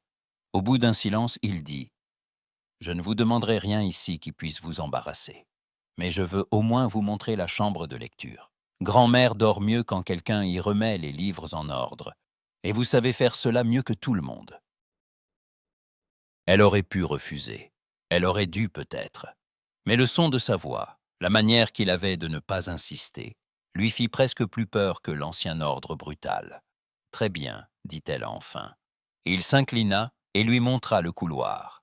En avançant derrière lui dans la grande maison, Clara comprit que son retour n'était plus seulement une visite de convenance. Elle entrait de nouveau sous ce toit pour plusieurs jours, seule avec l'homme qui l'avait chassée avant l'aube. Et cette fois, le danger n'était pas seulement pour sa réputation. C'était pour le calme fragile qu'elle avait réussi à construire loin de lui. Le 2e soir de son séjour au manoir, Clara fut conviée au dîner de famille, ce qui en soi aurait suffi à lui donner l'impression d'avancer sur un plancher trop mince. La duchesse douairière insistait pour qu'elle descende, prétextant que la compagnie des malades se nourrit autant de présence que de remèdes. Adrien n'avait pas protesté, mais son regard, lorsque la gouvernante vint l'avertir, avait fait comprendre qu'il mesurait parfaitement le trouble que cette invitation causerait. Clara choisit une robe sombre, plus simple encore que celle qu'elle portait au village, afin que personne ne puisse lui reprocher une prétention. Quand elle entra dans la grande salle à manger, la longue table étincelait déjà sous les chandelles. La duchesse était en bout de table, emmitouflée dans un châle de soie. Adrien occupait la place à sa droite. Julien, arrivé la veille, bavardait avec une jeune femme aux cheveux pâles, qui portait les couleurs sobres, mais élégantes d'une invitée de qualité. C'était Miss Béatrice Langley, une nièce d'un voisin du duché, qu'on disait fort apte à convenir à un homme qui avait besoin d'une épouse convenable. Clara sentit, sans qu'on ait besoin de le lui dire, ce que représentait cette présence. Béatrice était jolie d'une beauté lisse, tranquille, et possédait cette façon d'écouter les hommes avec une admiration mesurée, qui leur fait croire qu'ils sont plus brillants qu'ils ne le sont. Elle leva les yeux vers Clara avec une politesse parfaite, presque trop parfaite pour être innocente. La duchesse, qui n'aimait pas laisser les choses au hasard, présenta la situation d'une voix sèche. « Mademoiselle Beaumont nous fait l'honneur de rester quelques jours. Je veux qu'elle mange avant que la fièvre ne m'ôte ce qui me reste d'autorité. » Béatrice sourit doucement. « Quelle chance pour nous, milady !» Julienne se leva à demi pour saluer Clara, avec une courtoisie qui aurait pu être prise pour du respect, si son regard n'avait pas été si amusé. « Miss Beaumont, monsieur. » Adrien lui tira la chaise qu'on avait placée à l'extrémité du côté des femmes de la maison, non loin de la duchesse. Ce geste, fait devant témoins, n'échappa à personne. Clara s'assit avec lenteur, consciente des regards qui glissaient vers elle, puis vers Adrien, puis vers Béatrice. Le repas commença sous un calme de façade.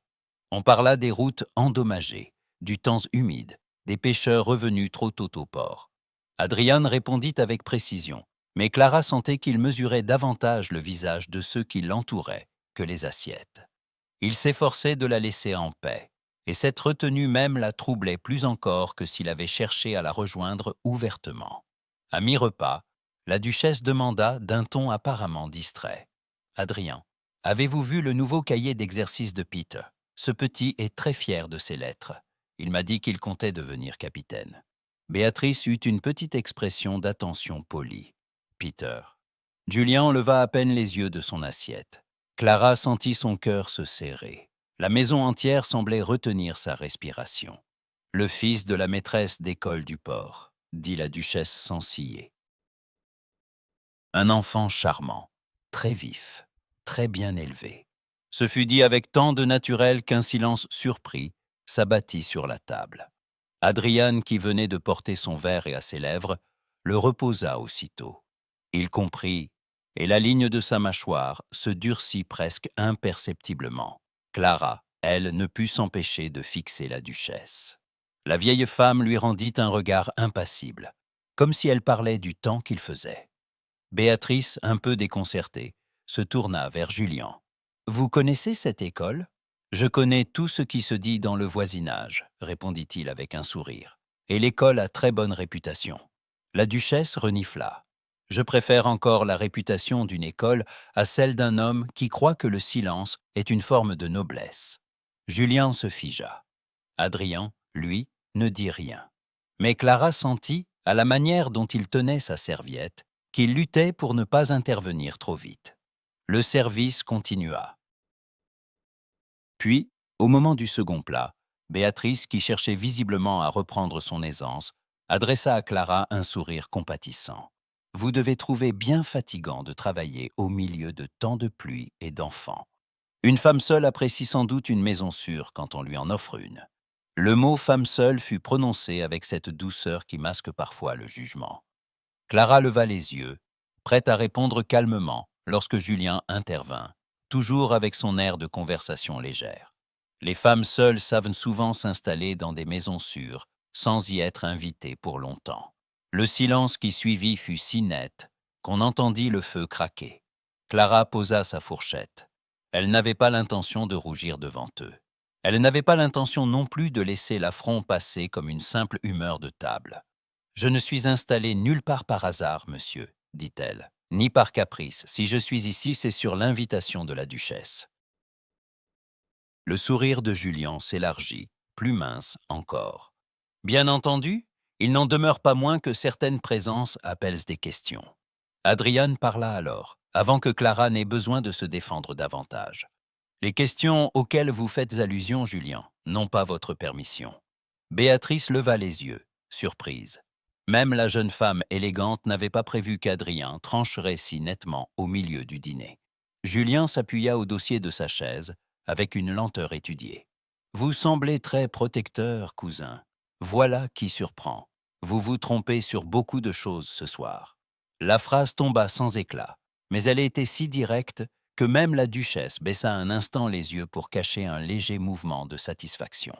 Clara sentit malgré elle une chaleur lui monter à la gorge. Adrian venait de parler pour elle, non comme on protège un bien fragile, mais comme on corrige publiquement une injustice.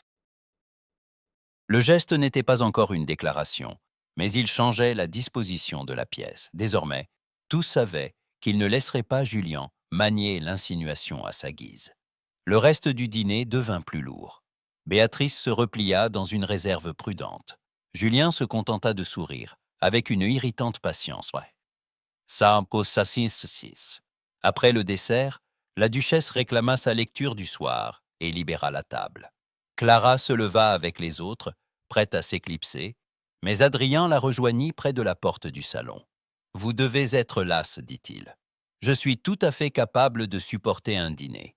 Je n'en doute pas. Sa voix s'adoucit un peu. Mais je vous demande autre chose. Venez voir la chambre de lecture avant de vous retirer. Il y a des livres d'enfants à remettre en ordre pour Peter. Elle aurait dû refuser, au moins par prudence, au moment mais le prétexte était si simple, si respectable, qu'il n'offrait aucune prise aux commentaires. Elle y acquiesça. Dans la petite pièce attenante à la bibliothèque, ils se retrouvèrent seuls parmi les rayonnages et les deux lampes basses. Adrien ouvrit une étagère et lui montra un volume pour enfants relié en toile bleue. Clara s'approcha pour le prendre. Le geste fut bref, presque insignifiant. Pourtant, lorsque ses doigts touchèrent le livre, les siens effleurèrent ceux d'Adrien. Il ne retira pas sa main tout de suite. « Merci », dit-il à voix basse. Elle inclina la tête, mais ne s'éloigna pas immédiatement. Pourquoi? Il la regarda avec cette gravité qu'il gardait désormais quand il cessait de se défendre. D'être resté ici ce soir, et d'avoir laissé la maison voir ce qu'elle a voulu ignorer trop longtemps. Clara sentit le poids de cette phrase. Elle avait voulu la paix, la discrétion, une séparation nette entre son passé et ce qu'elle construisait au village. Or, en acceptant cette place à table, en supportant les regards, elle avait laissé Adrien la replacer dans un monde qu'elle avait choisi de fuir. Cette fois, ce n'était pas un retour par faiblesse, c'était un choix partagé devant témoins. Elle releva les yeux vers lui. « Une table de famille n'est pas un tribunal, milord. »« Non, dit-il. Mais elle peut devenir un aveu. » Et, pour la première fois depuis Ravensmere, il y eut entre eux une trêve qui ressemblait à quelque chose de plus dangereux que la colère. La possibilité d'être vus ensemble comme on l'interdit aux gens qui tiennent trop l'un à l'autre pour rester prudents. La soirée avait été annoncée comme une simple réception de voisinage, l'une de ces réunions où l'on parlait des chemins, des récoltes de la côte et des travaux à prévoir sur les terres basses. Le salon du rez-de-chaussée, éclairé par 3 lampes et autant de chandelles, avait pris cet air mi-officiel, mi-familier des maisons, où l'on veut donner l'impression que rien d'important ne se joue. Pourtant Clara, dès qu'elle entra aux côtés de la duchesse douairière, sentit que tout y était déjà en suspens. Adrien avait fait placer les chaises en demi-cercle. Le pasteur était de là, ainsi que 2 propriétaires du voisinage, le docteur Dubourg et Miss Béatrice Langlais, invités par une cousine qui espérait toujours faire naître d'agréables rapprochements. Julien, comme à son habitude, occupait le centre sans en avoir l'air. Il portait ce soir-là un habit bleu foncé qui accentuait encore le sourire satisfait de son visage. Clara avait hésité à paraître. La duchesse, couchée plus tôt dans la journée sous prétexte de fatigue, avait cependant insisté d'une voix si sèche qu'on n'avait pas osé lui tenir tête. « Si vous vous cachez maintenant, avait-elle dit, on vous croira fautive. Descendez et laissez-les se débrouiller avec leur propre gêne. » Alors Clara était venue. Elle avait choisi une robe de laine sombre, simple mais bien ajustée, et avait attaché ses cheveux avec la modestie prudente, de celles qui refusent de donner aux autres une seule arme inutile. Quand elle traversa le salon, plusieurs regards suivirent sa silhouette, avec cette curiosité qui précède toujours le jugement. Adrien se leva aussitôt pour lui offrir la chaise qu'on avait placée près de la duchesse. « Merci », dit-elle très bas. Il répondit à peine d'un signe, mais son attention la soutint plus sûrement que des paroles. La conversation commença sur des sujets sûrs. On parla des digues, des filets à réparer, de la route du marché. Le pasteur se réjouit des progrès de l'école du port. Le docteur parla d'un hiver moins cruel que le précédent. Clara gardait le silence, mais elle sentait Adrien l'écouter même, lorsqu'il répondait aux autres. Puis la porte s'ouvrit de nouveau, et Peter entra, tenant à 2 mains un livre de bateau relié en toile bleue. Agnès l'accompagnait d'un pas ferme, comme si rien au monde ne la rendait plus imprenable qu'un enfant bien lavé et un livre propre. Le garçon s'arrêta au seuil, impressionné par la lumière, les fauteuils et les grands visages tournés vers lui. Clara se leva aussitôt. « Peter, viens ici !» L'enfant traversa la pièce avec prudence. Adrien descendit d'un pas vers lui. et le salon entier sembla retenir son souffle sans comprendre pourquoi. Le petit leva la tête, hésitant entre la peur et l'intérêt. « Bonsoir, Peter, » dit Adrien. « Bonsoir, milord. » La duchesse, qui observait la scène avec une intensité presque cruelle, inclina légèrement la tête, satisfaite de voir le garçon si calme. « Montre-leur ton livre, dit-elle. Peter obéit. Il ouvrit à la première gravure d'un trois-mâts battu par le vent. Miss Langley sourit avec cette douceur un peu vide des jeunes femmes qui savent se tenir. « Quel bel ouvrage !» Julian, appuyé au dossier de sa chaise, ajouta d'un ton léger. « L'enfant a déjà l'air d'aimer le large. Ce serait dommage qu'un petit garçon du port s'attache trop à une maison où il n'a pas été élevé. » Clara sentit son dos se raidir. Le ton n'avait rien d'ouvertement cruel. C'était précisément ce qui le rendait plus dangereux. Agnès, assise un peu à l'écart, posa son tricot sur ses genoux. « Les enfants s'attachent où on les aime, monsieur. C'est une règle que même les gens bien nés oublient parfois. » Quelques sourires étouffés circulèrent. Julien les ignora. Bien sûr, bien sûr. Il n'empêche qu'il est toujours délicat, dans une maison de famille, de savoir de qui un enfant tient son nom et sa place. Le silence tomba d'un coup. Clara sentit ses joues se glacer, non par honte cette fois, mais par la certitude qu'il allait trop loin pour pouvoir encore être arrêté poliment. Elle se leva avant que quelqu'un ne parle, prête à sortir, et à laisser Adrien gérer le reste comme il l'entendait.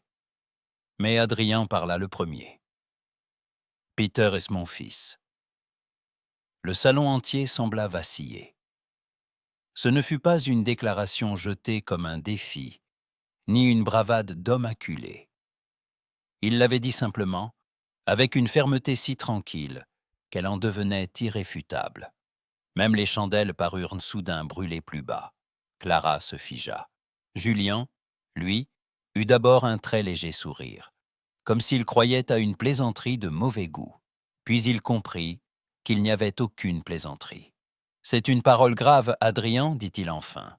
Le jeu d'un homme peut coûter cher à une femme, mais la vérité, quand elle tombe à table, coûte encore davantage. » La duchesse frappa le sol de sa canne. « Si vous avez fini de parler comme un avocat ruiné, Julien, taisez-vous. » Adrien ne le quitta pas des yeux. « Ce n'est pas un jeu. » Il se tourna alors vers Clara, et pour la première fois devant ses témoins, il ne cacha rien de ce qu'il ressentait.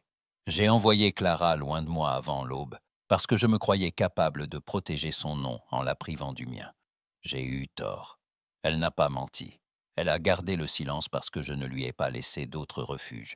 Peter est mon fils, et je ne tolérerai plus qu'on laisse entendre le contraire. » Le docteur pencha légèrement la tête, comme si la précision d'un fait lui suffisait. Le pasteur détourna les yeux par discrétion. Miss Langley rougit, non de scandale, mais d'un certain embarras à voir sa propre convenance exposée si inutilement. Julian, lui, retrouva vite son sourire. « Voilà qui est admirablement honorable, milord. J'espère seulement que vous n'exigez pas que tout le monde vous croie sur parole. » Adrien n'éleva pas la voix. « Je n'exige rien. Je dis la vérité devant ceux qui l'ont assez longtemps suspecté. » Puis il prit une respiration courte et visible. « Clara n'est pas ici comme une intrigue de salon. Elle est ici parce qu'elle a porté seule le poids de mon erreur. Et si quelqu'un dans cette pièce veut lui manquer de respect, il devra commencer par m'en rendre compte à moi. » Le mot « respect », prononcé ainsi, changea l'air de la pièce. On n'était plus dans le bavardage, mais dans le droit de présence. La duchesse referma ses doigts sur son chapelet, comme sur une victoire. Peter, qui ne comprenait pas tout mais percevait assez, leva les yeux vers Clara. « Maman ?» Le nom lui échappa, avant qu'elle puisse le retenir. Il était simple, nu, irrévocable. « Oui, mon chéri. » Le garçon se tourna ensuite vers Adrien avec une franchise déconcertante. « Alors vous êtes mon père. » Le silence qui suivit fut si dense que Clara crut entendre sa propre respiration. Adrien s'agenouilla lentement, sans souci du rang ni des regards, jusqu'à être à la hauteur de l'enfante. « Oui, répondit-il. Si tu veux bien de moi. » Peter le fixa longtemps.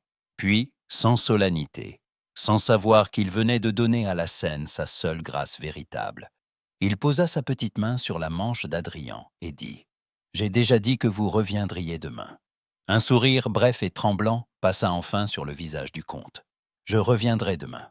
Et tous les jours après, si ta mère le permet. » Clara sentit ses yeux se remplir malgré elle. Elle n'avait pas voulu cela si tôt, ni devant tant de témoins.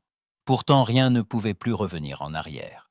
La maison avait entendu, le voisinage aussi, Julien aussi. Et pour la première fois, Peter n'était plus seulement un secret à protéger, mais un fils reconnu publiquement. Adrian se releva très doucement. Il ne toucha pas Clara, mais la regarda comme on regarde une femme dont on a longtemps manqué le courage. « Je ne vous demande pas de me pardonner ce soir, dit-il bas. Je voulais seulement que personne ne puisse plus vous enlever ce qui est à vous. » Clara ne répondit pas tout de suite. Autour d'eux, le salon avait changé de poids. Les mêmes meubles, les mêmes lampes, les mêmes gens. Et pourtant, plus rien n'était pareil. Elle comprit que la guerre du silence venait de prendre fin. À présent commençait une autre bataille, plus difficile peut-être, mais plus claire. Celle où Adrien, enfin, ne se cachait plus derrière le titre de comte pour nier l'homme et le père. La maison s'était enfin tue. Après le souper, la duchesse avait réclamé sa lecture du soir avec une autorité sans réplique. Peter avait été conduite au lit par Agnès, et les domestiques avaient fermé les portes, avec cette prudence qu'on a lorsque toute la maison sommeille déjà, et que le moindre bruit semble de trop. Clara avait regagné la petite chambre qu'on lui réservait au manoir, mais elle n'avait pas allumé la bougie. Debout près de la fenêtre entr'ouverte, elle écoutait le vent courir sur les arbres du parc. On frappa une seule fois. Elle sut avant d'ouvrir. Adrien entra sans habit de salon, seulement en chemise sombre et gilet, les cheveux un peu dérangés comme s'il y avait passé la main plus d'une fois. Il tenait son chapeau, non par besoin, mais par manière de ne pas savoir où poser ses mains. Lorsqu'il leva les yeux vers elle, il n'y eut ni assurance ni hardiesse, seulement une attente tendue. « Vous pouvez entrer, » dit-elle. Il referma la porte derrière lui. Le silence de la chambre les enveloppa aussitôt.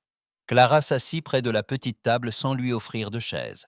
Elle voulait qu'il reste debout, s'il le fallait. « J'ai réfléchi à ce que vous avez dit hier, » commença-t-il. « J'imagine que vous n'en aviez pas besoin très longtemps. » Il reçut la remarque sans protester. « Non. J'avais besoin d'entendre ma propre lâcheté de votre bouche pour la reconnaître sans détour. » Clara croisa les mains sur ses genoux. « Alors dites-la vous-même. » Il inspira lentement. « Quand j'ai su que la maison commençait à parler, je n'ai pas vu une femme que j'aimais. J'ai vu le nom, les regards, les murmures de Julien, et la peur de mon père toujours suspendue sur cette maison comme une sentence. J'ai pensé qu'en vous renvoyant avant l'aube, je vous épargnais l'humiliation. Je me suis menti en appelant cela de la protection. » Elle le regarda sans ciller. « Et la vérité, que je n'avais pas le courage d'affronter le scandale à vos côtés. » Ces mots tombèrent sans pause, sans excuse brillante. Clara sentit quelque chose se desserrer en elle, non parce qu'elle était satisfaite, mais parce qu'il ne cherchait plus à se défendre avec élégance. Il s'exposait enfin, et cela avait quelque chose de plus dangereux que n'importe quel compliment. « Continuez, » dit-elle. Il leva brièvement les yeux vers elle. « J'ai cru que vous étiez assez forte pour supporter mon éloignement. C'est une pensée honteuse. J'avais tort d'imaginer que votre dignité me dispensait de la mienne. J'ai envoyé une femme seule sur la route, comme si le poids de ma maison pouvait être lavé par l'obéissance d'une seule nuit. » Clara sentit sa gorge se serrer. Elle se leva alors, non pour s'approcher de lui, mais pour mettre entre eux le dossier de la chaise. Ce n'était pas un mur, seulement un appui. « Et quand vous m'avez vu au port avec Peter, dit-elle, vous n'avez pas pensé d'abord à l'enfant, vous avez pensé à votre faute. » Il ne détourna pas le regard. « Oui. À votre nom, oui. À vos remords, oui. » Il laissa retomber sa main sur le bord de la chaise, comme quelqu'un qui s'interdit de bouger davantage. « Puis je vous ai regardé. Vous étiez là, vivante, debout, plus droite que je ne l'aurais été à votre place. Et et j'ai compris que je m'étais trompé bien plus que je ne voulais l'admettre. Je vous avais laissé porter seul ce que nous avions fait à deux. Clara resta longtemps silencieuse. Dans le couloir, une planche craqua. Quelques domestiques passaient sans doute avec une lampe. La maison entière semblait retenir son souffle avec eux. « Vous dites les choses très justement maintenant » murmura-t-elle enfin. Cela ne les rend pas moins tardives. Une douleur traversa ses traits, puis s'effaça sous une gravité plus pure. « Je le sais. Ce n'est pas un pardon que vous cherchez. Non, pas ce soir. » Cette réponse simple la déstabilisa davantage qu'une demande pressante. Elle s'attendait à la patience, au plaidoyer, peut-être à une requête formelle. Il n'offrait rien de tel. Seulement la vérité nue et le temps. Clara détourna un instant les yeux vers la fenêtre sombre. Elle se revit au départ de Ravensmere, dans la voiture qui s'éloignait à l'aube, avec cette impression d'avoir été effacée d'une maison qu'elle aimait presque malgré elle. Le souvenir lui remit une pointe vive dans le cœur. « Il y a autre chose, dit-elle. » Adrian redressa légèrement la tête. « Oui. » « Ce matin-là, quand vous m'avez remis le billet pour la voiture, vous m'avez demandé de partir sans être vu. J'ai cru que vous vouliez seulement préserver le nom de votre famille. Mais j'ai relu vos mots plusieurs fois. Vous n'avez pas écrit « disparaissez ». Vous n'avez pas écrit « je ne veux plus vous voir ». Vous avez écrit « faites ce qui vous permettra de partir sans être vu ». Il resta immobile. « Vous avez gardé le billet ?»« Oui. » « Pourquoi ?» Clara eut un faible mouvement des épaules. Peut-être parce qu'une partie de moi voulait croire que vous n'étiez pas entièrement cruel. Peut-être aussi parce qu'il valait mieux me souvenir des mots exacts que de mes propres blessures. Cette fois, c'est lui qui parut touché de plein fouet. Il baissa un instant les yeux. « J'ai pensé à vous toute la nuit après votre départ, » dit-il. « Pas comme un homme qui ne se souvient de ce qu'il a perdu que lorsque c'est trop tard. J'ai pensé à la façon dont vous marchiez dans les couloirs, à votre manière de tenir les livres contre vous, à ce que j'avais détruit en croyant vous sauver. Je n'ai pas cherché immédiatement votre honte, j'ai cherché votre trace. » Elle le regarda de nouveau. « C'est différent. Oui, et trop tard, encore une fois. » Elle aurait pu lui répondre avec dureté. Elle aurait pu dresser entre eux la liste entière de ce qui lui manquait encore. Les mois seuls, les douleurs de l'hiver, la peur du lendemain, le silence imposé à son enfant. Mais la fatigue de la rancune pesait presque autant que la peine. Elle croisa les bras. « Je ne vous promets pas de croire vos beaux gestes du moment. Vous avez déjà parlé comme un homme résolu avant de me chasser. » Il acquiesça aussitôt. « Je n'attends pas de confiance gratuite. Bien, je la mérite peut-être un jour, peut-être pas. » Un souffle lui échappa, presque un rire sans joie. « Vous apprenez vite, milord. » Un vrai changement traversa son visage. Un peu de chaleur, fragile, mais sincère. « J'essaie d'apprendre ce que vous m'avez forcé à voir. » Le silence qui suivit n'était plus celui de la défiance pure. C'était autre chose, plus dangereux. Parce qu'il admettait enfin qu'il pouvait y avoir entre eux quelque chose qui ne serait ni résolu, ni promis. Clara sentit son cœur s'assouplir malgré sa prudence. Elle n'était pas pardonnée, elle ne pardonnait pas. Mais elle l'écoutait jusqu'au bout, et cela seul changeait tout.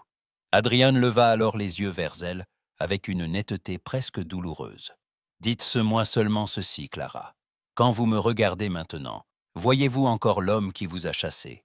Ou commencez-vous à voir celui qui tente enfin de rester ?» Elle ne répondit pas tout de suite. Puis elle posa une main sur le dossier de la chaise, comme pour s'assurer de la fermeté du monde. « Je vois les deux, » dit-elle. « Et c'est précisément pour cela que rien n'est simple. » Il hocha la tête, acceptant cette demi-vérité comme une forme de grâce. Quand il se tourna vers la porte, Clara comprit qu'il allait partir sans réclamer davantage.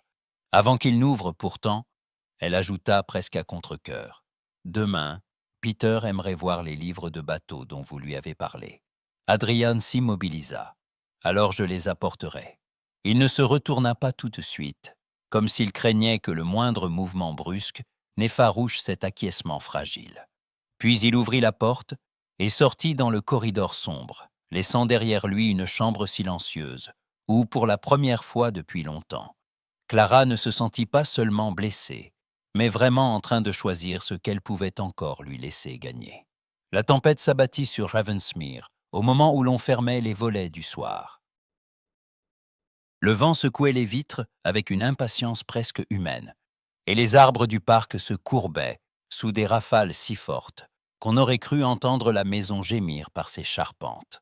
Dans le couloir du haut, les domestiques allumaient des lampes plus vite qu'à l'ordinaire, et chacun parlait à voix basse, comme si le mauvais temps imposait de lui-même une sorte de piété. Peter avait passé l'après-midi dans la chambre de lecture avec les livres de bateau qu'Adrian lui avait promis. Il les avait feuilletés avec l'ardeur sérieuse des enfants qui se croient déjà marins. Puis, à la tombée du jour, il était sorti jusqu'à la galerie vitrée pour montrer à Clara le ciel noir au-dessus des ifs. Une bourrasque humide lui avait jeté la pluie au visage, et Clara l'avait aussitôt ramené à l'intérieur en riant de son entêtement. Elle lui avait fait changer de bas, avait frictionné ses petites mains avec une serviette chaude et n'avait pas pensé davantage au froid du dehors. Jusqu'au milieu de la nuit, ce fut la voix de la nourrice, blanche d'inquiétude, qui la réveilla d'un léger somme dans la chaise près de la cheminée. « Mademoiselle Beaumont, venez vite !» Clara se leva d'un bond. Peter brûlait de fièvre. Son visage était rouge, ses lèvres sèches, et il respirait avec cette petite difficulté qui glace le sang des mères, avant même que la raison n'ait nommé le danger. Il se débattait un peu dans son sommeil, appelant quelque chose d'inintelligible, puis se calmait pour recommencer à grelotter l'instant d'après. « Depuis quand ?» demanda Clara en s'asseyant déjà sur le bord du lit. « Il n'a plus voulu boire sa soupe, » répondit la nourrice, « puis il s'est endormi trop vite. Quand je l'ai couvert, il était déjà tout chaud. » La porte s'ouvrit derrière elle. Adrien entra sans attendre qu'on le fasse appeler. Il avait jeté un manteau sur ses épaules et ses cheveux étaient encore humides, comme s'il avait traversé le corridor après être sorti sous la pluie. Clara leva la tête vers lui, le cœur serré de fatigue et d'alarme. « Le docteur a-t-il été envoyé ?» demanda-t-il aussitôt. « Oui », répondit la nourrice.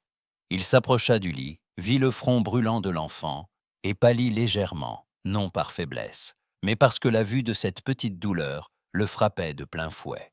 Il n'essaya pas de masquer son trouble. Il posa seulement 2 doigts sur la joue de Peter, puis retira sa main comme si ce simple contact le brûlait lui aussi. « Qu'a-t-il dit avant de s'endormir ?» demanda-t-il. Clara mouilla un linge dans le bassin, qu'il voulait voir encore les dessins des navires. Adrian se détourna pour cacher son visage un instant. Lorsqu'il revint vers le lit, son expression avait changé. Ce n'était plus celle du maître de maison, mais celle d'un homme qui se découvre inutile et s'en indigne. Le docteur arriva peu après, son chapeau encore ruisselant, et examina l'enfant à la lueur des lampes.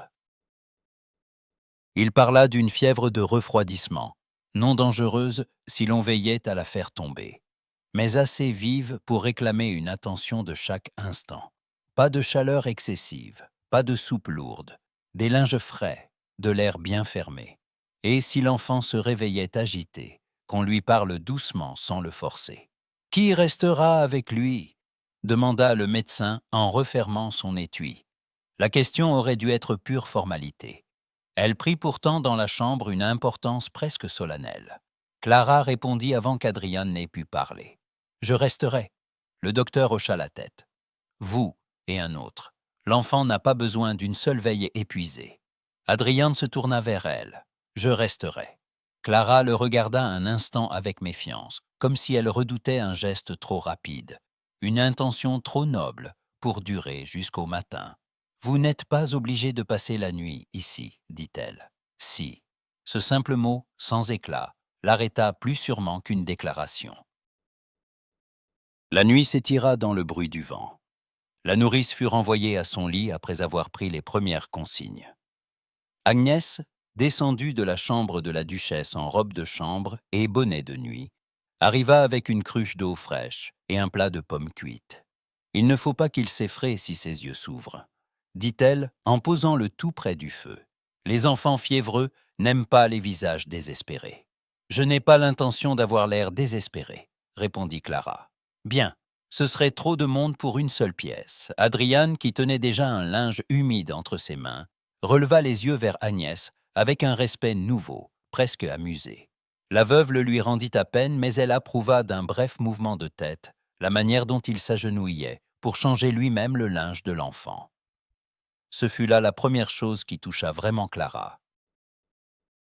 Non pas l'air soucieux de son visage, ni la douceur inhabituelle de sa voix, lorsqu'il demandait s'il fallait réchauffer le lot, mais ce geste simple. Un comte, un homme né à commander, penché avec une application sérieuse sur le front d'un petit garçon fiévreux, et sorant un tissu avec autant d'attention qu'une servante expérimentée. Il n'y avait dans tout cela ni parade, ni volonté d'être vu. Il y avait de l'inquiétude, réelle, tenace. À une heure avancée, Peter se réveilla en pleurant à demi. Il avait la respiration courte, le visage brûlant, et se tournait vers Clara avec un gémissement qui lui fendit le cœur. « Maman ?» Elle se pencha aussitôt, prit son fils contre elle sans se soucier de la robe ni du fauteuil. « Je suis là. » Le petit chercha sa gorge, comme pour s'y cacher. Adrian s'avança, tenant la tasse d'eau que le médecin n'avait prescrite. « Essaie de boire, dit-il doucement.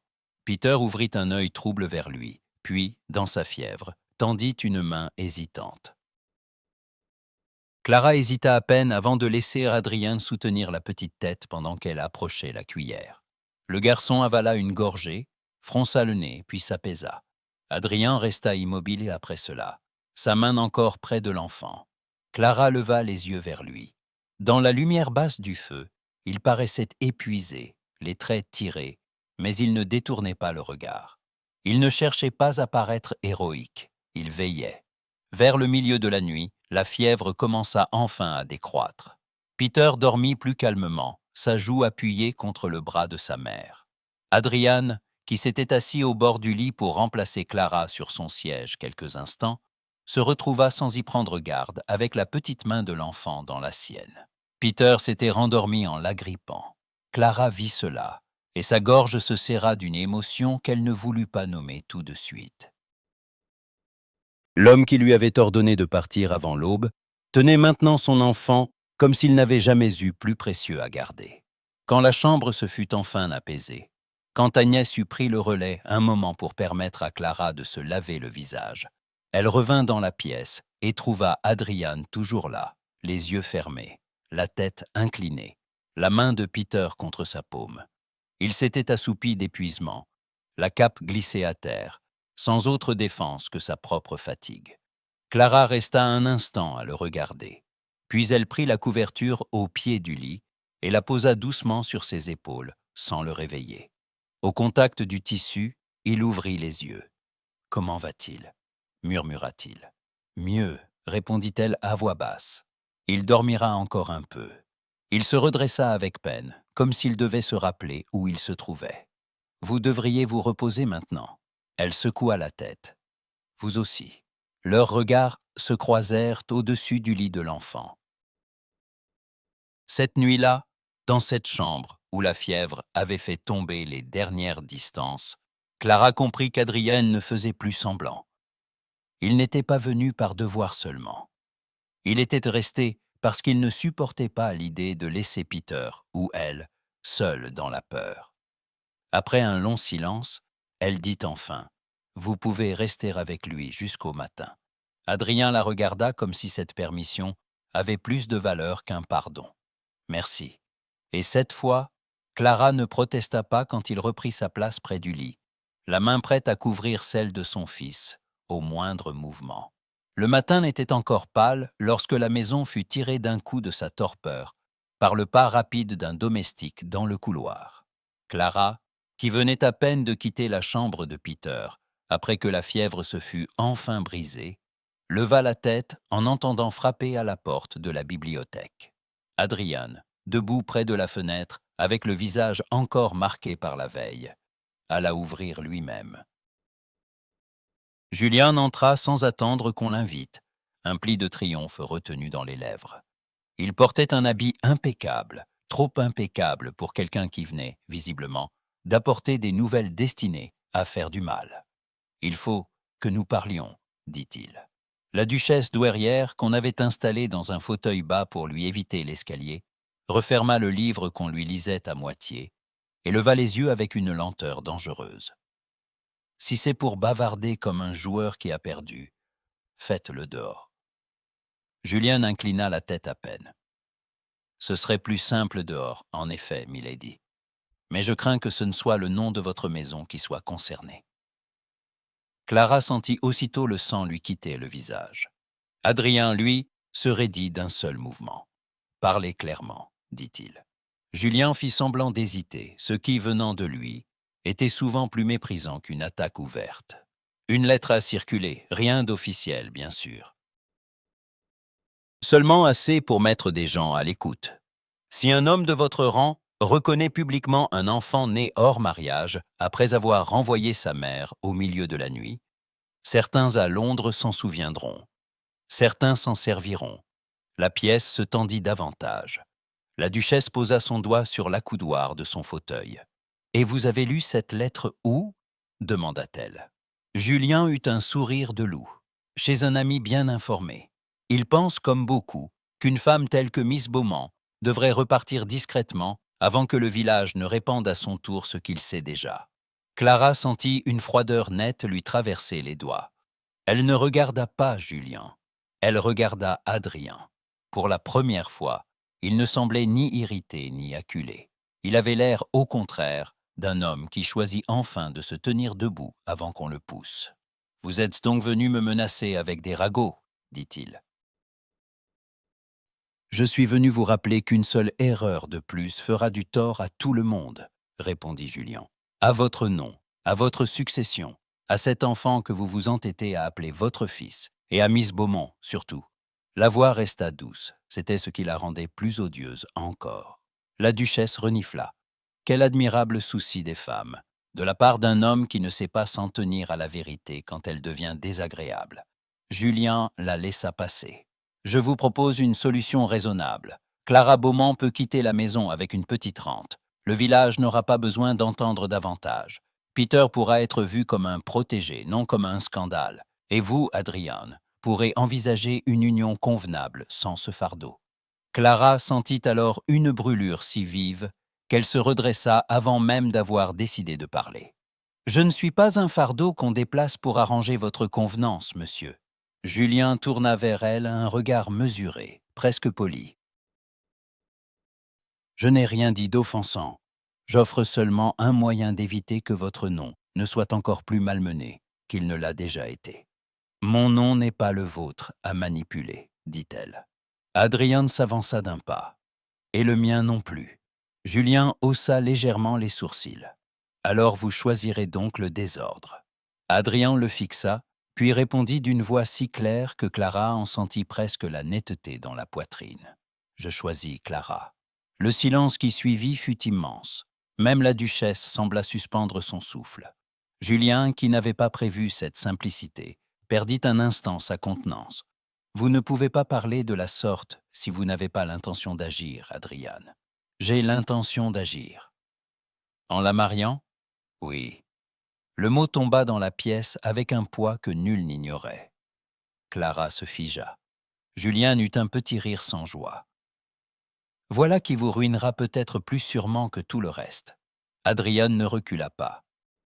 « Si cela doit me ruiner d'honorer la femme que j'ai blessée et de donner un nom à mon fils, alors je saurai en supporter le prix. » La duchesse posa sa canne contre le bras de son fauteuil, avec un calme presque royal. « Enfin, pensa-t-elle à voix haute, un homme de Ravensmere qui parle comme s'il avait grandi. » Julian se tourna vers elle, piqué. « Milady, vous ne pouvez pas encourager une folie pareille. »« Je peux tout à fait l'encourager si elle est plus honnête que votre prudence, » dit-elle. « Vous devriez vous habituer à perdre quand vous avez trop compté sur le silence des autres. » Julian blêmit un peu. Il avait prévu des inquiétudes, des concessions, peut-être même des larmes. Il n'avait pas prévu que la maison tout entière se retourne si vite contre sa mesure. Adrien fit alors un pas vers Clara, devant tout le monde, et non plus à demi caché dans un corridor ou une chambre de lecture. « Je ne vous demanderai pas de répondre aujourd'hui, » dit-il. Je sais ce que vous m'avez accordé jusqu'ici, et je sais ce que je n'ai pas mérité. Clara sentit son cœur battre plus fort à mesure qu'il parlait. La menace de Julian, les murmures de Londres, tout cela restait réel. Mais quelque chose d'encore plus réel venait de naître sous leurs yeux. Le comte de Ravensmere avait prononcé son intention devant sa grand-mère, devant son cousin, devant elle. « Si vous me suivez jusque-là, ajouta-t-il plus bas, je vous offrirai non une réparation, mais une maison où personne ne vous ordonnera plus de partir avant l'aube. » Julian, comprenant qu'il avait perdu la pièce, se retourna vers la porte avec un dernier sourire crispé. « Vous vous préparez à un difficile printemps, milord. »« Je m'en occuperai, » répondit Adrien. Le cousin sortit sans saluer. La porte se referma derrière lui, avec une brusquerie qu'on aurait pu prendre pour de l'amertume. Clara resta immobile un instant. Dans le couloir voisin, on entendait déjà les pas prudents des serviteurs, qui avaient aperçu qu'il s'était passé quelque chose d'irréversible. La duchesse leva son regard vers elle, puis vers Adrien. « Eh bien, dit-elle, puisque les imprudents ont enfin pris la bonne décision, il ne reste plus qu'à voir si Miss Beaumont est aussi sage que lui. » Clara, qui n'avait pas encore retrouvé sa voix, baissa les yeux vers ses mains jointes. Elle savait que la menace de Julien ne disparaîtrait pas d'un coup. Mais elle savait aussi que l'homme qui l'avait renvoyée avant l'aube venait, devant témoins, de choisir de la réclamer ouvertement. Et cela changeait tout. La petite chapelle du domaine n'avait jamais semblé plus pleine que ce matin-là. Les vitraux jetaient sur les dalles une lumière douce, presque de printemps, bien qu'un vent froid courût encore dehors entre les ifs du cimetière.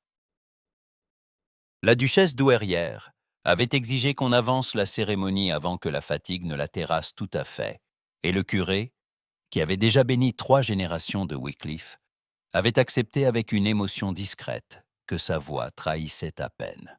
Clara se tenait au bras d'Agnès, non parce qu'elle avait besoin de soutien pour marcher, mais parce qu'elle voulait garder quelque chose de familier à son entrée dans cette maison qu'elle allait cesser d'habiter en étrangère.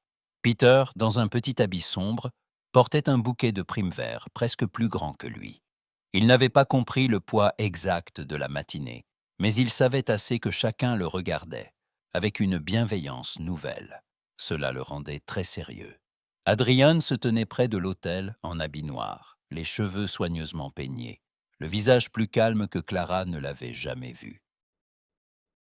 Il n'avait plus cette rigidité qui faisait autrefois de lui un homme placé entre le monde et ses propres sentiments. À présent, il paraissait simplement présent, pleinement, comme s'il avait enfin accepté de se laisser voir. Quand Clara entra, il baissa les yeux un instant, non pas retenu, mais comme si le simple fait de la regarder trop longtemps l'eût rendu incapable de penser à autre chose. Elle sentit sa gorge se nouer. Ce n'était ni l'or des chandeliers, ni les fleurs modestes, ni le murmure des parents et des domestiques rangés au fond qui lui donnaient cette émotion, mais la manière dont il l'attendait. Sans supériorité, sans doute, sans fuite. La duchesse, assise au premier rang dans un fauteuil apporté exprès, leva sa canne avec majesté. « Ne vous évanouissez pas avant les vœux, » dit-elle à mi-voix quand Clara passa près d'elle. « J'ai trop attendu pour vous voir tous les deux faire les choses correctement. » Clara eut un sourire malgré elle. Peter s'avança le premier jusqu'au parvis du chœur et tendit ses primevères au pied de l'autel avec un soin presque cérémonieux. Puis, il revint prendre la main de Clara, comme s'il avait été nommé gardien d'une frontière sacrée. Cette simplicité fit monter des larmes aux yeux de plusieurs femmes présentes. Agnès, dans le fond, redressa le menton avec une satisfaction si farouche qu'elle ressemblait à une victoire ancienne. Le curé commença les paroles convenues. Sa voix s'élevait dans la chapelle avec une douceur solennelle, et Clara, les mains unies devant elle, se sentait à la fois calme et vulnérable, comme si tout son passé s'était rassemblé ici pour être enfin regardé sans honte. Quand vint le moment où l'on demanda si quelqu'un s'opposait à cette union, le silence sembla durer plus longtemps qu'il n'était humainement possible. Personne ne parla. Pas même Julien, présent au fond avec une raideur de mauvais perdant, les lèvres serrées et les mains gantées. Il n'avait pas trouvé de moyen digne d'en sortir. Sa présence seule était déjà une reconnaissance de défaite. Adrian prit alors les mains de Clara dans les siennes.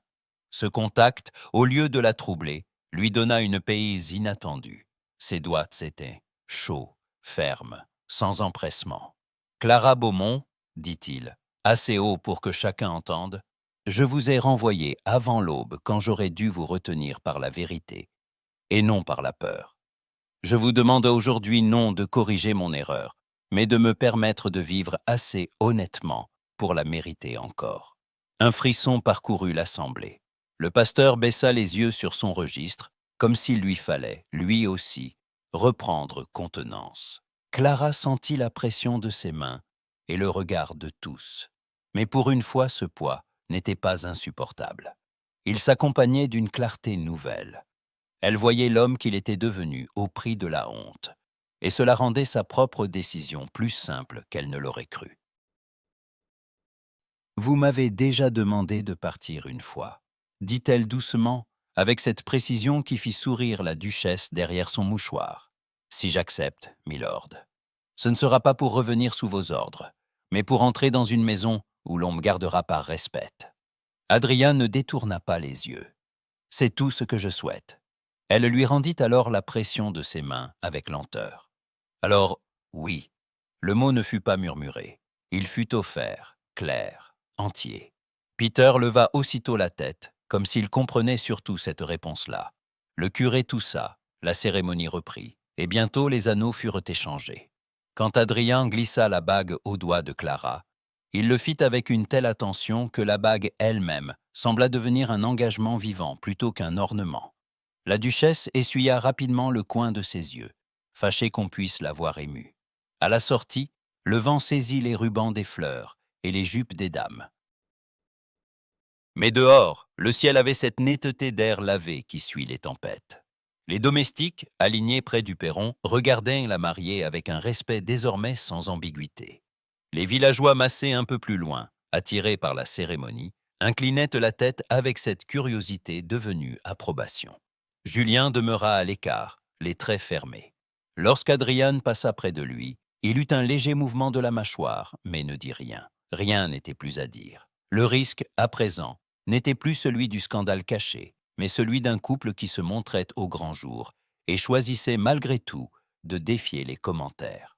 Dans la grande salle, après les félicitations et le thé, Peter fut hissé sur les genoux de son père, avec l'aisance d'un enfant qui n'a jamais douté du mouvement du cœur, avant de comprendre le monde. Clara les regarda tous les deux, encore étrangement émue de la manière naturelle avec laquelle ce geste s'était installé. Adrien lui tendit ensuite la petite boîte de couture qu'elle avait apportée du village, celle qui contenait le billet de Ravensmere, conservé malgré tout. « Vous l'avez gardé, dit-il. « Oui. Pourquoi me le rendre maintenant ?» Clara caressa le bord de la boîte du pouce. « Pour vous rappeler que vous m'avez un jour demandé de partir sans être vue, et pour vous rappeler aussi que vous avez fini par revenir au point exact où il fallait me regarder en face. » Il la contempla avec une douceur presque incrédule. « Je vous regarderai en face autant de jours qu'il me restera à vivre. » Agnès, qui passait avec une assiette de gâteau, s'arrêta juste assez pour entendre. « Voilà qui est raisonnable, » dit-elle. « Une femme ne se marie pas pour moins. » La duchesse laissa échapper un petit rire sec, puis leva sa tasse vers Clara. « Enfin, vous voilà donc maison tout entière, ma chère. Essayez seulement de ne pas rendre Adrien plus présentable qu'il ne le mérite. Je tiens à ce que la postérité sache qu'il a appris de vous. » Adrien sourit, et ce sourire-là n'était plus celui d'un homme soulagé. C'était celui d'un homme comblé. Clara regarda la fenêtre ouverte sur le domaine, sur l'aube devenue matin, et comprit avec une évidence simple que la maison qu'elle avait quittée avant le jour n'était plus celle qu'elle y habitait à présent. On n'ordonnerait plus jamais son départ ici. On l'avait appelé par son nom, reconnu, choisi devant témoins. Et cela, plus que la bague au doigt ou les fleurs de Peter sur l'autel, faisait de Ravensmere son foyer.